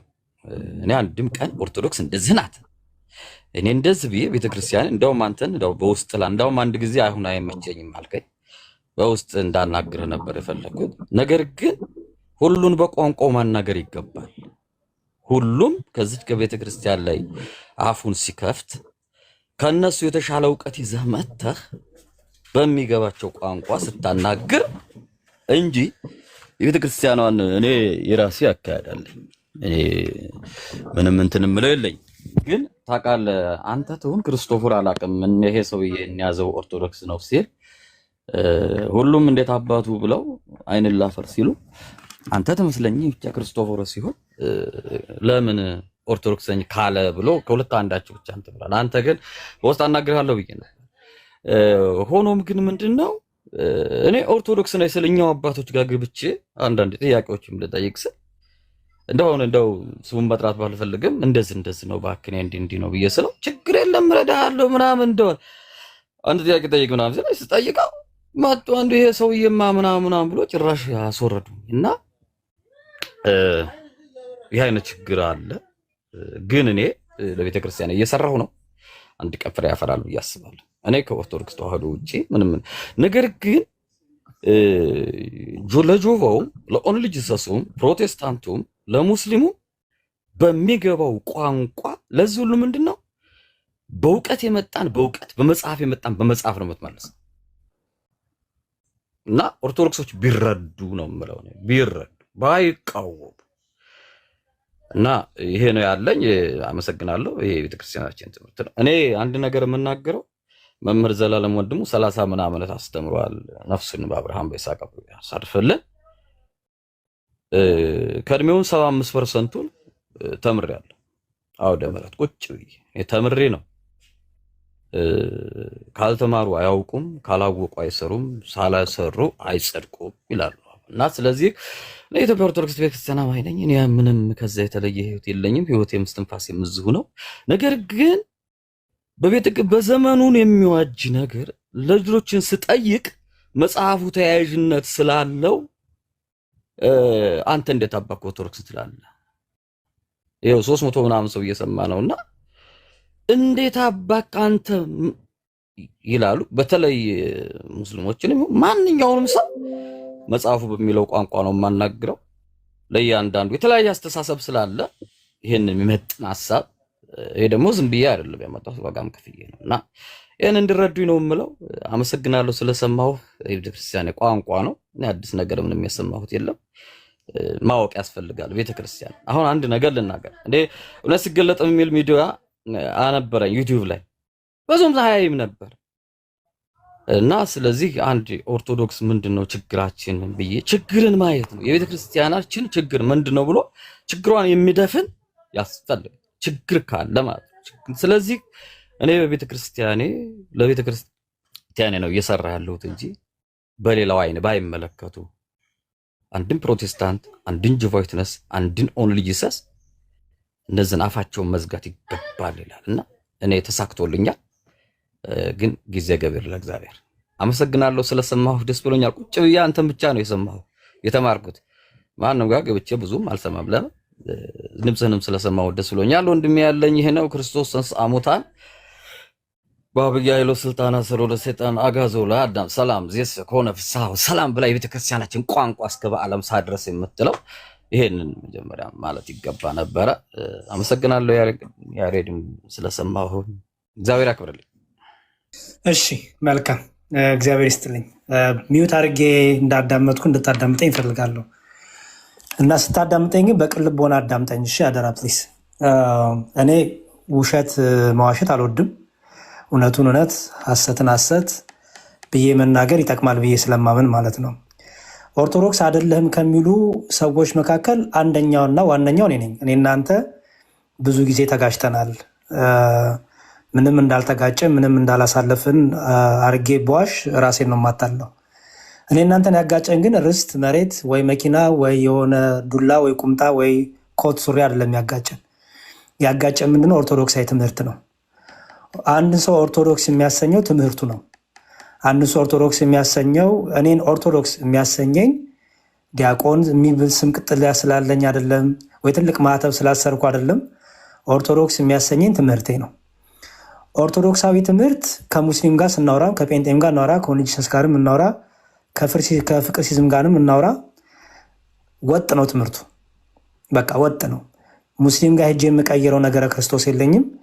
ጴንጤ ጋር ስደርስ የምቀይረው ነገረ ማርያም የለኝም። ሌሎቹ ጋር ስመጣ ስደርስ የምደብቀውም የምቀይረውም ትምህርት የለኝም። በትምህርት እኔ እናንተ ብዙ ጊዜ ተጋጭተናል። ታውቋለህ። አንተም በጣም ሞቅ ያለ ግጭት ውስጥ እንዲሁ ቲክታክ ላይቭ ላይ ተጋጭተናል። ስለዚህ እኔ ምናምናለሁ ሰዎች ሊጋጩ ይችላሉ ነው። ግን ቀጥሎ ምንድነው መሆን ያለበት? ኦርቶዶክሳዊ ትምህርት ነው ሊዳኘን የሚገባው። ኦርቶዶክሳዊ ትምህርት ደግሞ በመጽሐፍ ያለው የተቀመጠው፣ በትርጓሜ ያለው፣ በአንድምታችን ያለው የተቀመጠው ማለት ነው እና ደግሞ በሃይማኖት መግለጫ እምነታችን ያለው።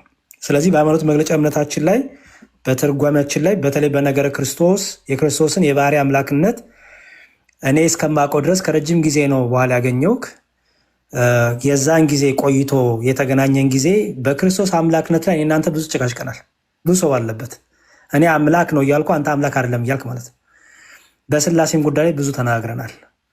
ከዛ በኋላ ሰዎች ግን ያነባሉ ነው ጊዜ ወስዳሉ፣ ያነባሉ፣ ይለወጣሉ፣ ማቹር ይሆናሉ። ከዛ በኋላ ረጅም ወራት ስለሆኑ ምን እንደደረስክ አላውቅም። ተገናኝተንም አናውቅም እግዚአብሔር በሚያውቀው። ምክንያቱም በጣም ለማገዝ እንዲሁም ትዝ ይል እንደሆነ ለማገዝ ሞክሬ የዛለት ብዙ ጭቅጭቅ ሲፈጠር ግድ የለም ቆይ እናግዝ፣ ግን ፋይናሊ ግን እንደዛ ነው። እንዲሁም በጣም ብዙ ነገር ተናግረኝ ነበር ትዝ ይል እንደሆነ። እኔ ግን ያው ምንም በረከት ነው ጸጋ ነው ምንም ችግር የለውም። የኔንም ድቁና ድረስ ከመጠራጠርም ደርሰ ነበር። አንተም ብሎ ዲያቆን አንተም ማነው ዲያቆን ያደረገ ብለህ ብዙ ነገር ብለኸኝ ነበረ። ግን ኢትስ ኦኬ ባለመጋባት ባለመቀራረብ ነው ብዬ ነው ወሰድኩት። ስለዚህ እውነት እኔ አሁንም ወንድም ሆናለሁ እግዚአብሔር በሚያውቀው። ግን ወንድም የምሆንህ የቤተክርስቲያኔን ትምህርት ጠብቀህልኝ እስካለክ ነው። ካለበለዚያ ምንድነው የምሆነው የመሰለው? ጎረቤት ነው የምሆነው። ጎረቤት ነው የምሆነው ማለት ነው ውሃ ስትቀዳ ውሃ አግዛሃለሁ፣ ስታመም ጠይቃለሁ፣ ሲርብህ አግዛሃለሁ፣ ሲጠማህ ውሃ ሰጣሃለሁ፣ ልብስ ከሌለ ልብስ ሰጣሃለሁ። በክርስቶስ አንድ ከሆንን ግን ወንድም ከሆናለሁ። ምክንያቱም በክርስቶስ አንድ የምንሆነው ከሚስጥራቱ ከስጋው ደግሞ እየተካፈልን ሁላችንም አንድ ስለምንሆን ማለት ነው። ስለዚህ እናውራ። እኔ አሁንም ፈቃደኛ ለማውራት የተስተካከለ ትምህርት ካለ ባለፈው እኔ እናንተ ተለያይተን ያቆምለት ትምህርት ፈጽሞ የቤተክርስቲያንን ስለማይመስል የምትናገራቸው ነገሮች የኦርቶዶክሳዊን ትምህርት የማይወክል ስለነበረ እኔም ጠርቼ ሳናግርህ እንዲህ ብለሃል። ቪዲዮ ራሱ እያሰማንበት ይዝል እንደሆነ እንዲህ ብለሃል፣ ይሄ ከየት ያመጣው ትምህርት ነው እያልን እኔም ወንድሞቼን ብዙ ስንሞግት ነበረ። ግን ጩኸቱ በዛና ያው ብዙ ሳንስማማ ቀረና እውነት ከሆነ እውነት ነው መናገር ያለብን ብዬ ነው። ምክንያቱም እዚህ ሚዲያ ላይ ከዚህ በኋላ ማንም የሚሸወድ የለም። እኔም ነገር ልሸውድ ብል የሚሸወድ ክርስቲያን የለም። ሁሉም እዚህ ንጹህ ልብ ይዞ ለቤተክርስቲያን እምነቴን ብሎ ሌት ተቀን የሚለፋ አለ። አንዳው ደግሞ ተንኮል ይዞ ሴራ ይዞ ሸር ይዞ በኦርቶዶክስ ማሊያ ግን ለሌላ ቡድን የሚጫወት አለ። ብዙ አይነት ሚዲያ ላይ ያለው ነገር ብዙ አይነት ስለሆነ ፍቅርን ከጥበብ ጋር ፍቅርን የዋህነትን ከማስተዋል ጋር ካላስኬድን ጥቃቅን ተኩላዎች እየገቡ ይረብሻሉ። ትላልቆቹ ለመያዝ ቀላል ስለሆነ ማለት ነው። እና ያንን የትምህርት ጉዳይ ያለውን ነገር ተስተካክሎ ከሆነ በጣም ደስ ይለኛል። ያልታስተካከል ነገር ካለ ግን መነጋገር ካለብን ተቀራርበን ሜይ ቢ እኔ ያልተረዳው ነገር ካለ የእውቀት ክፍተት ካለብኝ ይኖርብናል። ሁለታችንም መጽሐፍትን አገላብጠን አባቶችን ጠይቀን በትህትና ክርስቲያናዊ ኦርቶዶክሳዊ ህይወት ቅድም እንደተናገርኩት ሰምተኝ ከሆነ የእኔ የሚባል የለም። የቤተ ክርስቲያኔ ነው፣ የህብረቱ ነው።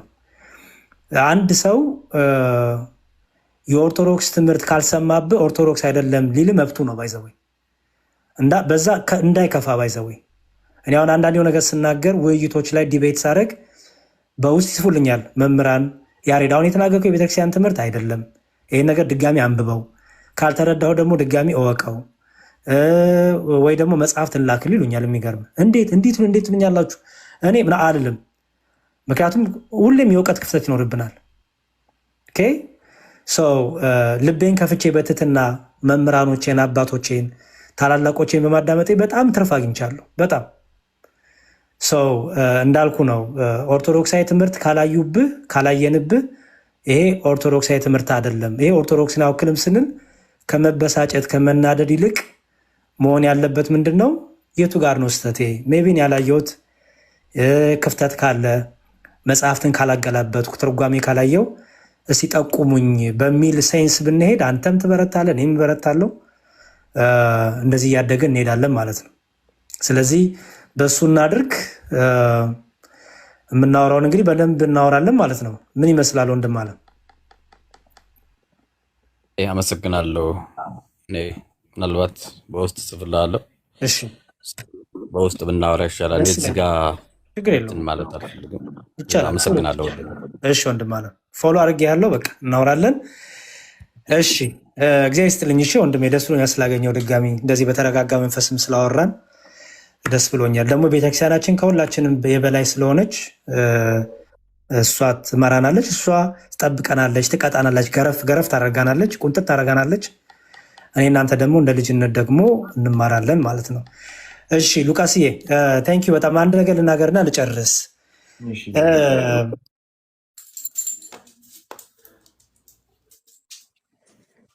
ቃለ ሕይወት ያሰማልን ዲያቆን።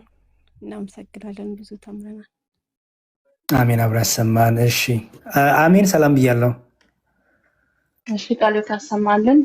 በጣም ጥሩ ተማር። እናመሰግናለን። ይህንን እድል ስላገኘው ደስ ብሎኛል። በዚሁም ላይ ደግሞ የሱራፌልን ማነው ነብይ ብሎ ራሱን የሚጠራው የእሱን በጣም ግርሞኝ ሳይሆን ነበር።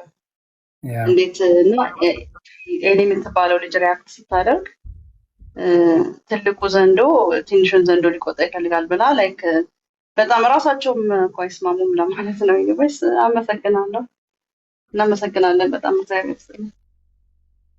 እሺ አይዞ ያሬድ፣ የሆነ ግጥሙማ ያንተ ነው ይላል ሉቃስዬ ኮመንት ላይ።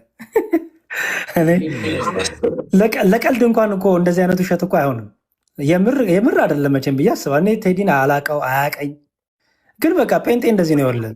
በቃ ቀልዱ ራሱ ውሸት አትለው ወይ ምን አትለው የሆነ እንትኑ ሳትከተው እንዲሁ ችግር ነው ብቻ እናንተ ጋር ግን እግዚአብሔር ይዳቸው። እሺ እቴቱ ሰላም ብያለሁ። ቃለ ሕይወት ያሰማልን ዲያቆን። ቃለ ሕይወት ያሰማልን። እግዚአብሔር ይመስገን። አሜን አሜን። እሺ መረታ ነው የሚለው ሰላም መረጣ። ቃለ ሕይወት ያሰማልን ዲያቆን። በጣም እናመሰግናለን። እሺ አብራ ያሰማን። እግዚአብሔር ሁላችንም ያበርታን። ዮሐንስ ሰላም ብያለሁ። መዝሙር ያሬድ ስላገኘው በጣም ደስ ብሎኛል። ቃለ ሕይወት ያሰማልኝ፣ በቤቱ እስከ መጨረሻው ያጽናልኝ፣ መንግስተ ሰማያትን ያወርሳልኝ። እና ብዙ ጊዜ አሁን እኔ ምንድነው አንድ ነገር እችንም ልል ነው የገባሁት አንድ ብቻ እንትን እንድትሉ እና የኦርቶዶክስ ተዋህዶ እምነት ተከታዩ ስንቶቻችንን ዘፈን ማናዳምጠው፣ ስንቶቻችንን በቤተ ክርስቲያን ስነ ስርዓት ምንጋባው እና እዛ ላይ እንትን ብንል እና ብዙ ጊዜ ትደክማለህ፣ ምን ትላለህ። ያን የተዘራው ዘር ደግሞ እንዲበቅል ደግሞ እኔ እንደዛ እዛ ላይ ብትሄዱበት ነው የምንለው እና ብዙዎቻችን ከቤተ ክርስቲያን ስነስርዓት ውጭ ነው የምንጋባው ነው እና ስለነሱ ብዙም ስለ አሕዛብና ስለ እንትኖች ባናወራ በጣም እንትን ይለኛል ነው እንዳሰብ። እግዚአብሔር ይስጥልኝ፣ እግዚአብሔር ያክበረልኝ። እሺ ተከታታይ ትምህርቶች ስለ ቅዱስ ጋብቻ፣ ስለ ስርዓተ ተክሊል ሁሉም እየሰጠ ነው። ንጽጽር ላይ የሚሰሩ ይሰራሉ፣ ይቀጥላሉ። ተከታታይ ትምህርትም የሚያስተምሩት ይቀጥላሉ። እናንተ የምትፈልጉትን ነገር እየመረጣችሁ ቤተክርስቲያናችን በሁሉ ነገር ላይ መሰማራት ስላለባት ለሚሰድቧት፣ ለሚተቿት፣ ለሚያወሹባት መልስ መመለስ ስላለብን ዕቅበተ እምነቱ ይቀጥላል። ተከታታይ ትምህርቶች ግን ኦርቶዶክሳዊ ትምህርት፣ ኦርቶዶክሳዊ ጋብቻ ትምህርት፣ እነዚህን ሁሉ ለኦርቶዶክሳዊ ስነ ምግባር ክርስቲያናዊ የሚባሉትንም እነሱን ትምህርቶችም ተከታታይ የሚያስተምሩ አሉ። እዛ እየገባ መማር እንችላለን። እኛም ዲስከሽኑ እናደርጋለን። እግዚአብሔር ይስጥልን። እሺ የመጨረሻ ሰው ማን ነው የሚለው? ቼምዴሳ ነው። ሉቃስ አንበ ላግዝ ጭንዴሳ ነኝ። በጣም ደስ ብሎኛል። ሁለተኛ ጊዜ ነው አንተን የማገኝ እንደዚህ በኦንላይን። ሰላም ብያለው እና ካሪዎት ያሰማልን። በጣም ደስ የሚል ትምህርት ነው። ያው ሁሌ እናንተ የምታስተምሩበት ጊዜ በላይቭም ሆነ በዩቱብ ላይ እንደምከታተላለሁ እና በጣም ደስ ብሎኛል ስላየሁ። ቃልዎት ያሰማልን፣ መንግስተ ሰማያትን ያዋርስልን እላለሁ። እናም ደግሞ በርቱልኝ። አሁን አንተ እንደዚህ የታች አንብበህ እንደዚህ ስትል የምር በጣም ተሰምቶኛል። ማለት ለመጀመሪያ ጊዜ አይደለም እንደዚህ አይነት ነገር የሚጻፈው እና ሁሌ የተለመደ ስለሆነ ያው ቃላት መወርወር ሁሉም አንዳንድ ሰው ኮሜንት መጻፍ ግዴታ እንደሆነ የሚያስብ ይመስለኛል ሳስበው እና እሱ ነገር ያው እንደ ጸባያቸው መውሰድ ነው። ሌላኛው የግል አስተያየት መስጠት ማንኛውም ሰው ይችላል።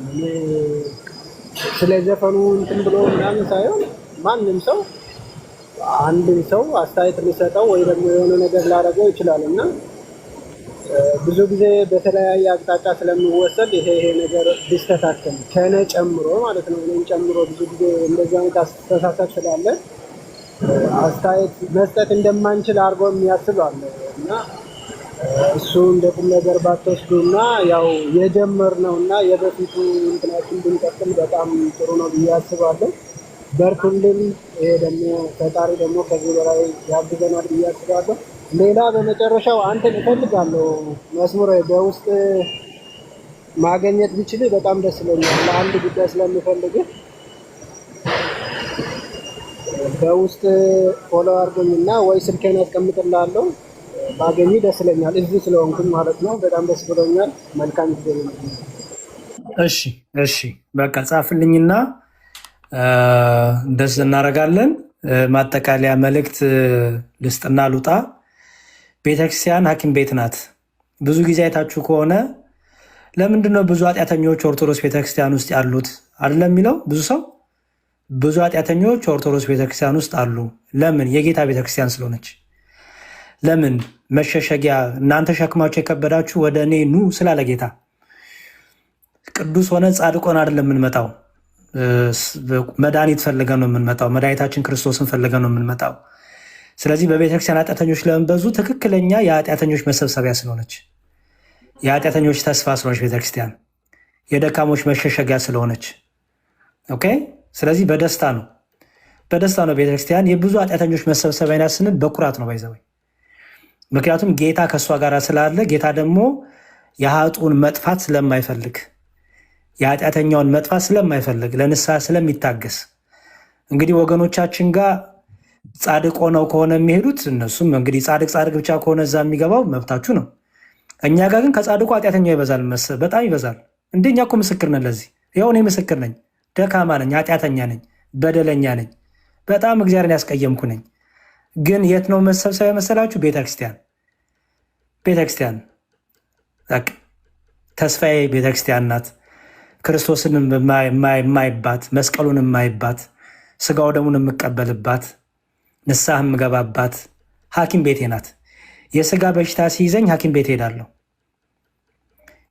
የመንፈስ በሽታ ደግሞ የመንፈሳዊ በሽታ ደግሞ የነፍስ በሽታ ደግሞ ሐኪም ቤቴ ቤተክርስቲያን ናት። ስለዚህ ብዙ በሽተኞች በኦርቶዶክስ ቤተክርስቲያን ብታዩ ጌታ ከነሱ ጋር ስላለ ጌታኑ ስላላቸው ነው።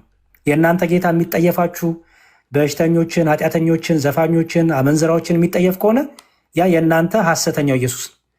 እኔም ማውቀው የድንግል ማርያም ልጅ ኢየሱስ ክርስቶስ የአብ ልጅ ኢየሱስ ክርስቶስ ኃጢአተኞችን የሚወድ የማይጠየፍ ኃጢአት የማይሸተው በደል የማይሸተው ሁሌም ምሕረቱ በደጁ የሆነ የልብን ፍላጎት የልብን መሰበር የሚወድ ስለዚህ ቤተክርስቲያን ለምንድነው ኃጢአተኛ የበዛው ብላችሁ ጥያቄ ቢጠይቁ መልሱ ምንድነው? የጌታ ቤተክርስቲያን ስለሆነች።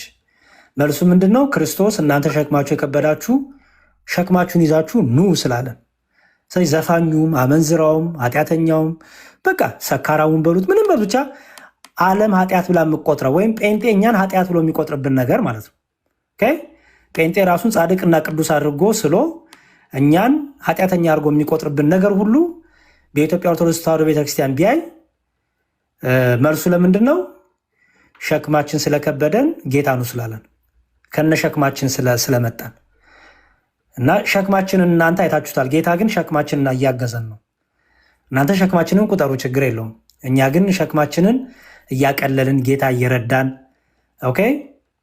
ዳዴ እያልን ነው፣ እየታገልን ነው። በፊት መቆም አይገባንም፣ ወደ ቤት መምጣት አይገባንም፣ በቸርነት ወደ ቤት እንገባለን እያልን ጻድቅ ነኝ ቅዱስ ነኝ እያልን ደረታችንን ገልብጠን በትዕቢትና በመታጀል ሳይሆን ቸርነት ትርዳን፣ በቸርነት ተቀበለን፣ ማረን። እንደ ስራችን እንደ ኃጢአታችን አይሁን፣ እንደ ማንነታችን አይሁን፣ እንደ ድካማችን አይሁን፣ እንደ ጉለታችን አይሁን እያልን ቸርነቱን ደጅ የምንጠና ነን ማለት ነው እኛ እና በዚች ቤተክርስቲያን ሁሌም እንመካለን፣ እንኮራለን።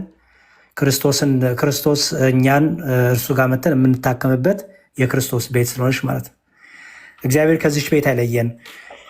ክርስቶስ ምሕረቱን ከሚሰጥባት ቸርነቱን ከሚያደርግባት የመስቀሉን ስራ ዕለት ዕለት ወደምናይባት ክቡር ስጋውን ክቡር ደሙን ወደምንበላባት ወደምንጠጣባት ቀራንዮን ዕለት ዕለት ወደምናስተውልባት ወደዚች ሰማያዊት ኢየሩሳሌም ሰላም ለኪ ቅድስት ቤተክርስቲያን አምሳለ ኢየሩሳሌም እያለን የሰማያት ኢየሩሳሌም ምሳሌ የሆንሽ ምድራዊት ኢየሩሳሌም የሆንሽ ቤተክርስቲያን ሰላም ላንቺውን እያልን ዘውትር ከደጁ አንጠፋ። ምንም ብንቆሽሽ፣ ምንም ብንበድል፣ ምንም የሚወደን የሚያፈቅረን ጌታ እንዳለ ተስፋ እናደርጋለን።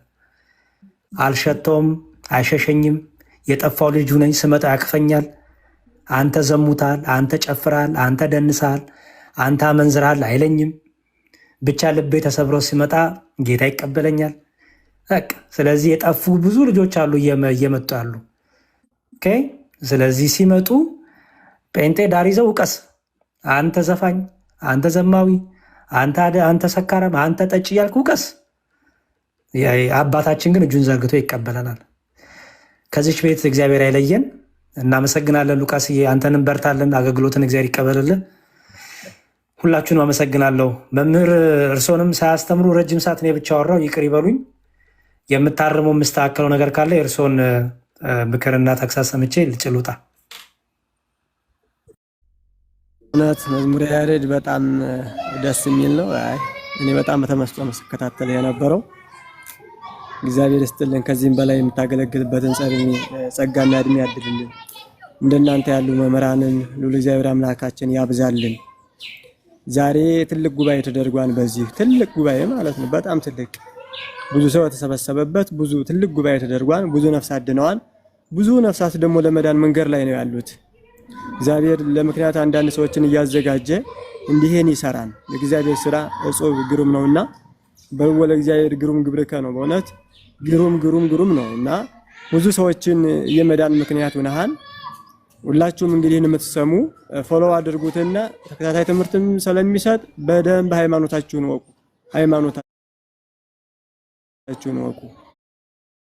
ለልጆቻችሁ ይህን ርስት አውርሳችኋቸው ሂዱ። ርስት ማለት የሚያልፍ ይህንን የመንግስት ሰማያት ርስት ውርት ለልጆቻችሁ አሳልፋችሁ እንድትሰጧቸው እመክራችኋለሁ። እናንተም ተመራችሁ ልጆቻችሁንም ለዚህ ደረጃ እንድታበቋቸው። እውነት እንደ አይነት ሰማያዊ ምግብ የሚገኝበት ቦታ ይህ ነውና ይህንን ቤት መድረክ አዘጋጅቶ ጉባኤ ጋብዞ ያዘጋጀልን ወንድማችን በእውነት እግዚአብሔር ይስጥልን፣ አብስቶ ጸጋውን ያድርልን፣ የአብርሃም ቤት ያድርግልን። በርቱ። መምህር እንግዲህ ፈሎ አድርጌዎታለሁ። ፈሎ ይመልሱ። በውስጥ የምናወራው ይኖረናል። በርቱ፣ እግዚአብሔር ይስጥልን እላለሁ። እሺ መምህር እግዚአብሔር ይስጥልን። ሉቃስ ክፈትላቸውና ኮመንቱ ክፈትላቸው፣ ይተንፍሱ።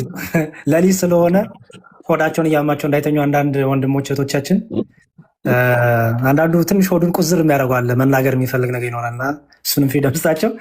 በተረፈ ዘፋኞች ካላችሁ፣ ሰካራሞች ካላችሁ፣ በቃ በዝሙት በመዳራት ኃጢአት ውስጥ የወደቃችሁ ካላችሁ፣ ጠጪዎች ካላችሁ፣ ሱሰኞች ካላችሁ ኑ ቤተክርስቲያን። እሺ ቤተክርስቲያን ትወዳችኋለች፣ ትፈልጋችኋለች። አይዟችሁ፣ የአባታችሁ ቤት ክፍት ነው። እውነት ምንም ችግር የለውም። ዳር ይዞ ሰዎች ሙድ ቢይዙባችሁ ያዙባችሁ። ኑ ወደ እግዚአብሔር። የመጨረሻ ጥሪ ይሄ ነው። እሺ እግዚአብሔር ይወዳችኋል። እግዚአብሔር አትሸቱትም። እግዚአብሔር አይጠየፋችሁም። ኑ ወደ እግዚአብሔር። ምንድነው ኃጢአተኛ በዛ ኦርቶዶክስ ቤተክርስቲያን ስትባሉ፣ አዎ ወዴት እንሂድ? በቃ ስለዚህ ኑ ተቀላቀሉን። መድኃኒት እየፈለግን ነው። መድኃኒታችን አግኝተነዋል። መድኃኒታችን እየወሰድን ነው። እያከመን ነው ክርስቶስ። ኦኬ ስለዚህ ኑ ወደ ቤተክርስቲያን። ክርስቶስ ካልረዳችሁ ከኃጢአታችሁ መላቀቅ አትችሉ። ኦኬ ክርስቶስ ኃይል ብርታት ይሰጣችኋል። ክርስቶስ ልባችሁን በራችሁን ሲያንኳኳ ልባችሁን ክፍት ማድረግ ደግሞ የእናንተ ፈቃድ ነው፣ የእናንተ ነፃ ምርጫ ነው። ስለዚህ ኃይል የምታገኙት በዓለም ሆናችሁ አይደለም። ኑ ወደ ጌታ፣ ኑ ወደ ክርስቶስ። ቦታ ለውጡ፣ አይምሯችሁን ለውጡ። ኦኬ ስለዚህ ኑ ወደ ቤተክርስቲያን። ተቀድሳችሁ ተለውጣችሁ ትወጣላችሁ። ጠረናችሁ በዕጣን መዓዛ ተለውጦ፣ የአፋችሁ ሽታ በዕጣኑ መዓዛ በጸበሉ ተለውጦ ትወጣላችሁ። ምንም ችግር የለውም። እግዚአብሔር እንደሆነ ይወደናል። ልጁን እንኳን በመስቀል ላይ ለመስጠት እኮ ከኛ እኮ የተገኘ ነገር የለም። ጠላቶቹ ሳለን እኮ ወደደን ነው የሚለው። ማን ጠላቶቹን የሚወዳለ? ሰው ቢሆን መስፈርት ያወጣል አደለ? አንተማ ኃጢአት የበዛ ነው፣ አንተማ አውቀ ነው ኃጢአት የምትሰራው፣ አንተማ ኃጢአትን አደለ የሚለው ሰው። ያን ሁሉ እኮ አሟላንን እኛ። ያን ሁሉ እያወቅንም የሰራንን ሳናውቅም የሰራንን እየደጋገምን የሰራንንን ኃጢአትም የጣፈጠንን ጠላቶቹ ሳለን እኮ ነው የወደደን። በቃ ያ ፍቅሩ እኮ አይቀዘቅዝም አሁን። ስለዚህ ኑ ንስሐ ግቡ፣ ከኃጢአታችሁ ተመለሱ።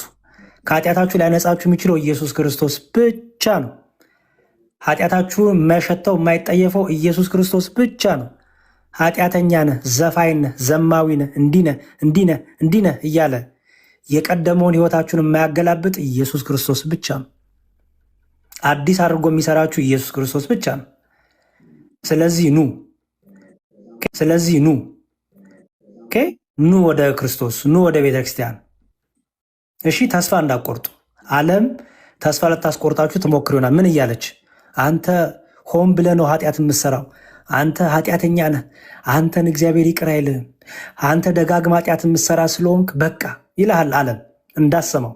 ይሄ የሴጣን ወሬ ነው። ይሄ የዲያብሎስ ወሬ ነው። እግዚአብሔር ሁሌም በሩን ደጁን ከፍቶ ልክ የጠፋው ልጅ አባቱ ከጠፋበት ሰዓት ጀምሮ ደጁን ይጠብቅ እንደነበር ማለት ነው። በቃ ልክ ያጠፋው ልጅ ሲመለስ አባቱን እኮ ረግጦ ነው ሲመለስ አባቱን እኮ ረግጦ ነው ሄደው፣ ረግጦ ሰድቦ አልፈልግም ብሎ ክዶ እኮ ነው ሄደው። አባትየው ግን ምን አልያዘበትም? ቂም አልያዘበትም። ከአባትየው ልቅ ማን ቂም ያዘ? ወንድምየው። ትዝ ይላችኋል? ወንድምየው ያዘ። ልክ ሲመጣ ልጁ ሲመጣ ድግስ ተደግሶ በቃ አባትየው ድግስ ደግሶ ጎረቤቶች ጠርቶ ሁሉ ደስታ ይደረጋል። ቤት የነበረው ወንድምየው ከስራ ሲመጣ ከእርሻው ሲመጣ የድግስ ድምፅ ሰማ፣ የጩኸት ድምፅ ሰማ ይላል። ወደ ውስጥ መግባት እንኳን እንትን ብሎ ተጠይፎ ሰራተኛውን አስጠራ። ምንድነው የምሰማው ድምፅ አለ። እንዴ ወንድም እኮ መጣ አለው ሰራተኛው። ደስ ሲለው ሲገባም ተበሳጨ ይላል። ተበሳጨ። እንዴት እሱ እንደዚህ አድርጎ ጥራው አባቴን አለ። ጭራሽ አባቱን እንኳን ገብቶ ለማናገር አልፈለገም። አባቴ ውጭ ወጥቶ ያናግረኛል።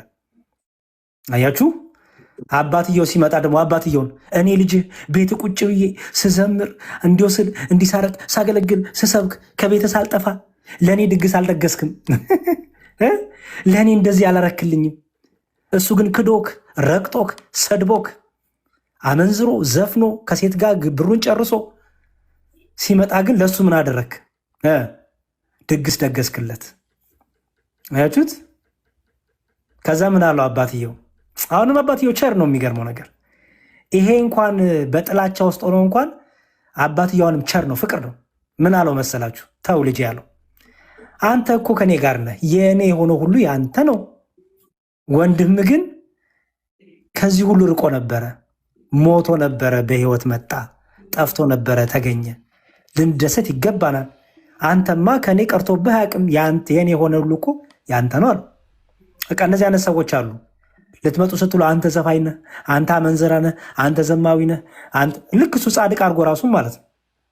እንደዚህ አይነት ሰው ሌባ ይባላል፣ ውሸታም ይባላል። ኃጢአትን አልሰራውም ጻድቅ ነኝ ቅዱስ ነኝ እያለ ሸሚዙ ቁልፍ እስኪወጣ ድረስ የሚነፋፋ ማለት ይሄ ውሸታም ይለዋል መጽሐፉ። ኃጢአትን አልሰራውም እያለ የሚመጻደቅ ውሸታም አያችሁ፣ ውሸታም። እንደዚያ ውሸታም ድምፅ ደግሞ የሚመጣው ከሰይጣን ነው። ለምን? እንዳትቀየር፣ አንደበት እንዳይታረም፣ ሰውነት እንዳይቀደስ፣ ክርስቶስ እንዳይፈውስህ፣ እንዳይምርህ። ስለዚህ ወጣቶች እባካችሁ፣ እሺ ወጣቶች ኑ፣ ከነ ድካማችሁ ነው፣ ችግር የለውም። ከነ ሸክማችሁ ነው። እኔ ሱሰኛ ነኝ፣ እኔ ዘፋኝ ነኝ፣ እኔ ዘማዊ ነኝ ብላችሁ እንዳትሸማቀቁ። ኑ፣ ክርስቶስ ይፈልጋችኋል። ኑ ወደ ቤተክርስቲያን። ኦኬ፣ አብረን እንታከማለን። ሐኪም ቤት ሄደህ ታውቃለህ ሉቃስ? ሐኪም ቤት ስትሄድ ብዙ በሽተኛ አለ አይደል? እና የአንተን በሽታ ይዘህ ሌላውን በሽተኛ አይዟችሁ ትላለህ አይደል? አንተም እኮ ታማሃል። ሁላችን እዛ ምን ሄድ ሁላችን ታመናል። ሌሎቹን ግን ምን ትላለህ? አይዟችሁ ትላለህ አይደል? በቃ ሁሉም ግን እንደ በሽታው ታሟል። ልዩ ልዩ በሽታ ነው አይደል? በቃ ሁሉም ገዛ ሲገናኝ ግን ምን ያደርጋል? በርታ በርታ ይባላል አይደል? አይዞ። በቃ ስለዚህ የስጋዊ ሐኪም ቤታችን እንኳን ተስፋ አድርገን እንሄዳለን፣ እንኳን የነፍስና የስጋ ሐኪም የሆነው ክርስቶስ ጋር። ስለዚህ ወደ ክርስቶስ ኑ፣ ወደ ቤተክርስቲያን ቅረቡ ወጣቶች። እግዚአብሔር ያስተካክላችኋል። ቀስ እያለ ለውጥ ይመጣል። አይዟችሁ፣ በአንድ አትለወጡ። ሐዋርያትን በአንድ ጀንበር አልተለወጡ። ሐዋርያቱ በአንድ ጀንበር አልተለወጡ። ክርስቲያኖች አስተውሉ። ሐዋርያቱ በአንድ ቀን አልተለወጡ። ጌታ ብዙ አስተምሯቸዋል። ጌታ የቃልም የተግባርም ህይወታቸው መመራቸው ሆኖ ብዙ ብዙ ብዙ ብዙ አስተምሯቸዋል። ጌታ ያችሁ መንፈሳዊ ህይወት ለውጥ ነው፣ ሂደት ነው፣ ቀስ እያለ የሚለወጥ። ትልቁ ነገር ከክርስቶስ እቅፍ እንዳትወጡ፣ ትልቁ ነገር ከክርስቶስ ቤት እንዳጠፉ፣ ከቃሉ እንዳጠፉ፣ ከቅዳሴው አትጥፉ፣ ከኪዳኑ አትጥፉ። በቃ ልክ እንደዛ ቀራጩና ፈሪሳዊ ወደ እግዚአብሔር ቤት ሄዱ። የመጨረሻ ንግግር ናት። ፈሪሳዊ ምን አለ? አስራት በኩራት አወጣለሁ፣ እኔ ጻድቅ ነኝ፣ እኔ ቅዱስ ነኝ፣ እኔ እንዲያረጋለሁ፣ እኔ መግባለሁ፣ እኔ እረዳለሁ ምናምን ብሎ ሪፖርት ያቀርብ ጀመረ። ራሱን በቃ ቆልሎ ከዛ ይሄ ፈሪሳይ ዞር ሲል ቀራጩ አጠገቡ ቆሞ አየ። ከዛ ቀራጩ ምን አለ? ይሄ ፈሪሳይ እሱ ጻድቅ ነው፣ እሱ ቅዱስ ነው ፈሪሳዩ። ስለዚህ ምን አለ? እንደዚህ ቀራጭ ስላላረከኝ አመሰግናለሁ አለ። ቀራጩስ ደረቱን እየመታ ይላል አይደል? ደረቱን እየመታ ቀና ብሎ እንኳን ማየት ፈርቶና አፍሮ ተሸማቆ ምን ይላል? እግዚአብሔር ሆይ አምላኬ ሆይ ቀና ብዬ ላይ እንኳን አይገባኝም፣ ኃጢአተኛ ነኝ፣ በደለኛ ነኝ እያለ የራሱን በደል የራሱን ኃጢአት እያሰበ ደረቱን እየመታ ጎንበስ ብሎ ጸሎቱን ጨረሰ። ወደዛም ወደዚህም አላየ። የማን ጸሎት ተሰማ አለ ጌታ? የቀራጩ። መሰማት የነበረበት እኮ የፈሪሳይ ነበረ። እንደሚያውቀው እውቀት፣ እንደሚያውቀው መጽሐፍ፣ እንደሚመካው ትምክት፣ ጻድቅ ነኝ ቅዱስ ነኝ እያለ እንደሚያወራው ከሆነ ሙሴን በቃ የሙሴ መጽሐፍ አለን እያለ እንደሚኮራው ከሆነ ቀራጩ ነበረ። አያችሁ። ስለዚህ ሊያሸማቋችሁ ሲሞክሩ በተለይ አሁን ላይ ወገኖቻችን ፕሮቴስታንቶች የኦርቶዶክስ ቤተክርስቲያን አማኞች ሊያሸማቁ ምን እያሉ ዘፋኝ የሞላው እናንተ ጋራ ነው፣ ዘማዊ የሞላው እናንተ ጋራ ነው፣ አመንዝራ የሞላው እናንተ ጋራ ነው። እንኳን ሞላ የት ይሄዱ? የኃጢአተኞች ተስፋ ክርስቶስ፣ የኃጢአተኞች ተስፋ ክርስቶስ፣ የታገሳቸው ክርስቶስ። አንተ ማነህ? አንተ ማነህ? አንተ ስላልክ ክርስቶስ እንደሆነ ዘመናችን አይቆርጠው። እርሱ ከአንተ በላይ የሚወደን የሚያፈቅረን አምላክና አባት ነው። ይህን ሰሞን ቤተክርስቲያን ለመስደብ የምታደርጉት ጥረት ስላለው ነው የምናገረው። ቤተክርስቲያን የኃጢአተኞች መሰባሰቢያ ናት። እውነት ነው። እና ኃጢአተኞች የት ሂዱ? እንዲሁም አዳራሽን ልትመረምር ነው የሚገባው ማለት ነው። ምክንያቱም አንተ ጋር መድኃኒት ፈውስ የለም ማለት ነው። ያለው ሽቀላ ነው፣ ቢዝነስ ነው ማለት ነው። ኃጢአተኞች መጥተው የማይታከሙ ከሆነ እንዴ ልትመረምር ይገባል ወገኔ። እና ኦርቶዶክሳውያን በደንብ እወቁ ቤተክርስቲያናችሁን። እሺ በደንብ ይህ ዝም ብሎ ሰነፍ እየመጣ ለቤተክርስቲያን ያለውን ጥላቻ የሆነ አጀንዳ እየጠበቀ በምክንያት ለቤተክርስቲያን ለኦርቶዶክሳዊ ቤተክርስቲያን ያለውን ጥላቻ ሲሰድባችሁ መልሶ መስደብ ሳይሆን ምን ማድረግ ያለባችሁ? አዎ መሸሸጊያ ቤተክርስቲያን ናት። አዎ ኃጢአተኛ ነኝ ወንድሜ በሉት። ዘማዊ ስለ አዎ ነኝ በሉት። አንተ ዘፋኝ እሺ ነኝ። በቃ የሚምርህ እግዚአብሔር፣ ህይወትን የሚያውቀው እግዚአብሔር ክርስቶስ። በቃ አያችሁ። እና በደንብ በርቱ ፕሊዝ። ይሄ ዝም ብሎ ለማሸማቀቅ የሚሞክረውን ሰይጣን አትስሙ። እነርሱም ወዶ አይደለም ወገኖቻችን። አበዛው። እግዚአብሔር ይስጥልኝ ስለነበረን ጊዜ ሁሉ የእግዚአብሔር ስም የተመሰገነ ይሁን። በእምነታችን ሁላችን የሚያጽናን ሉቃሳችን ቴንኪው በጣም እሺ። ደግሞ ክርስትና ጠርቼ ለምን እንዳልመጣ እናንተ እናውራለን። እሺ ትላለህ እንዴ? ለምንድን ያልመጣው? እሺ ይለኛል። እሺ እኔ እኮ በፊት ሚኬ ስለነበረ ህፃን ሆኜ ጀስት የሆነ ነሳ ፈጽሜ ነው ከመስናባት። ኦኬ እሺ አልገባኝም። እሺ በቃ እናወራለን በውስጥ። እሺ ሉቃስዬ ታንኪዩ በጣም እግዚአብሔር ይስጥልኝ።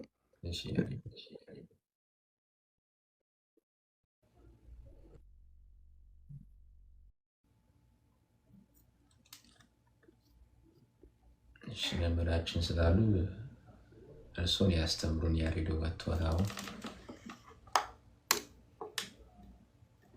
ከተሰሙት መምህራችን ይሰማል።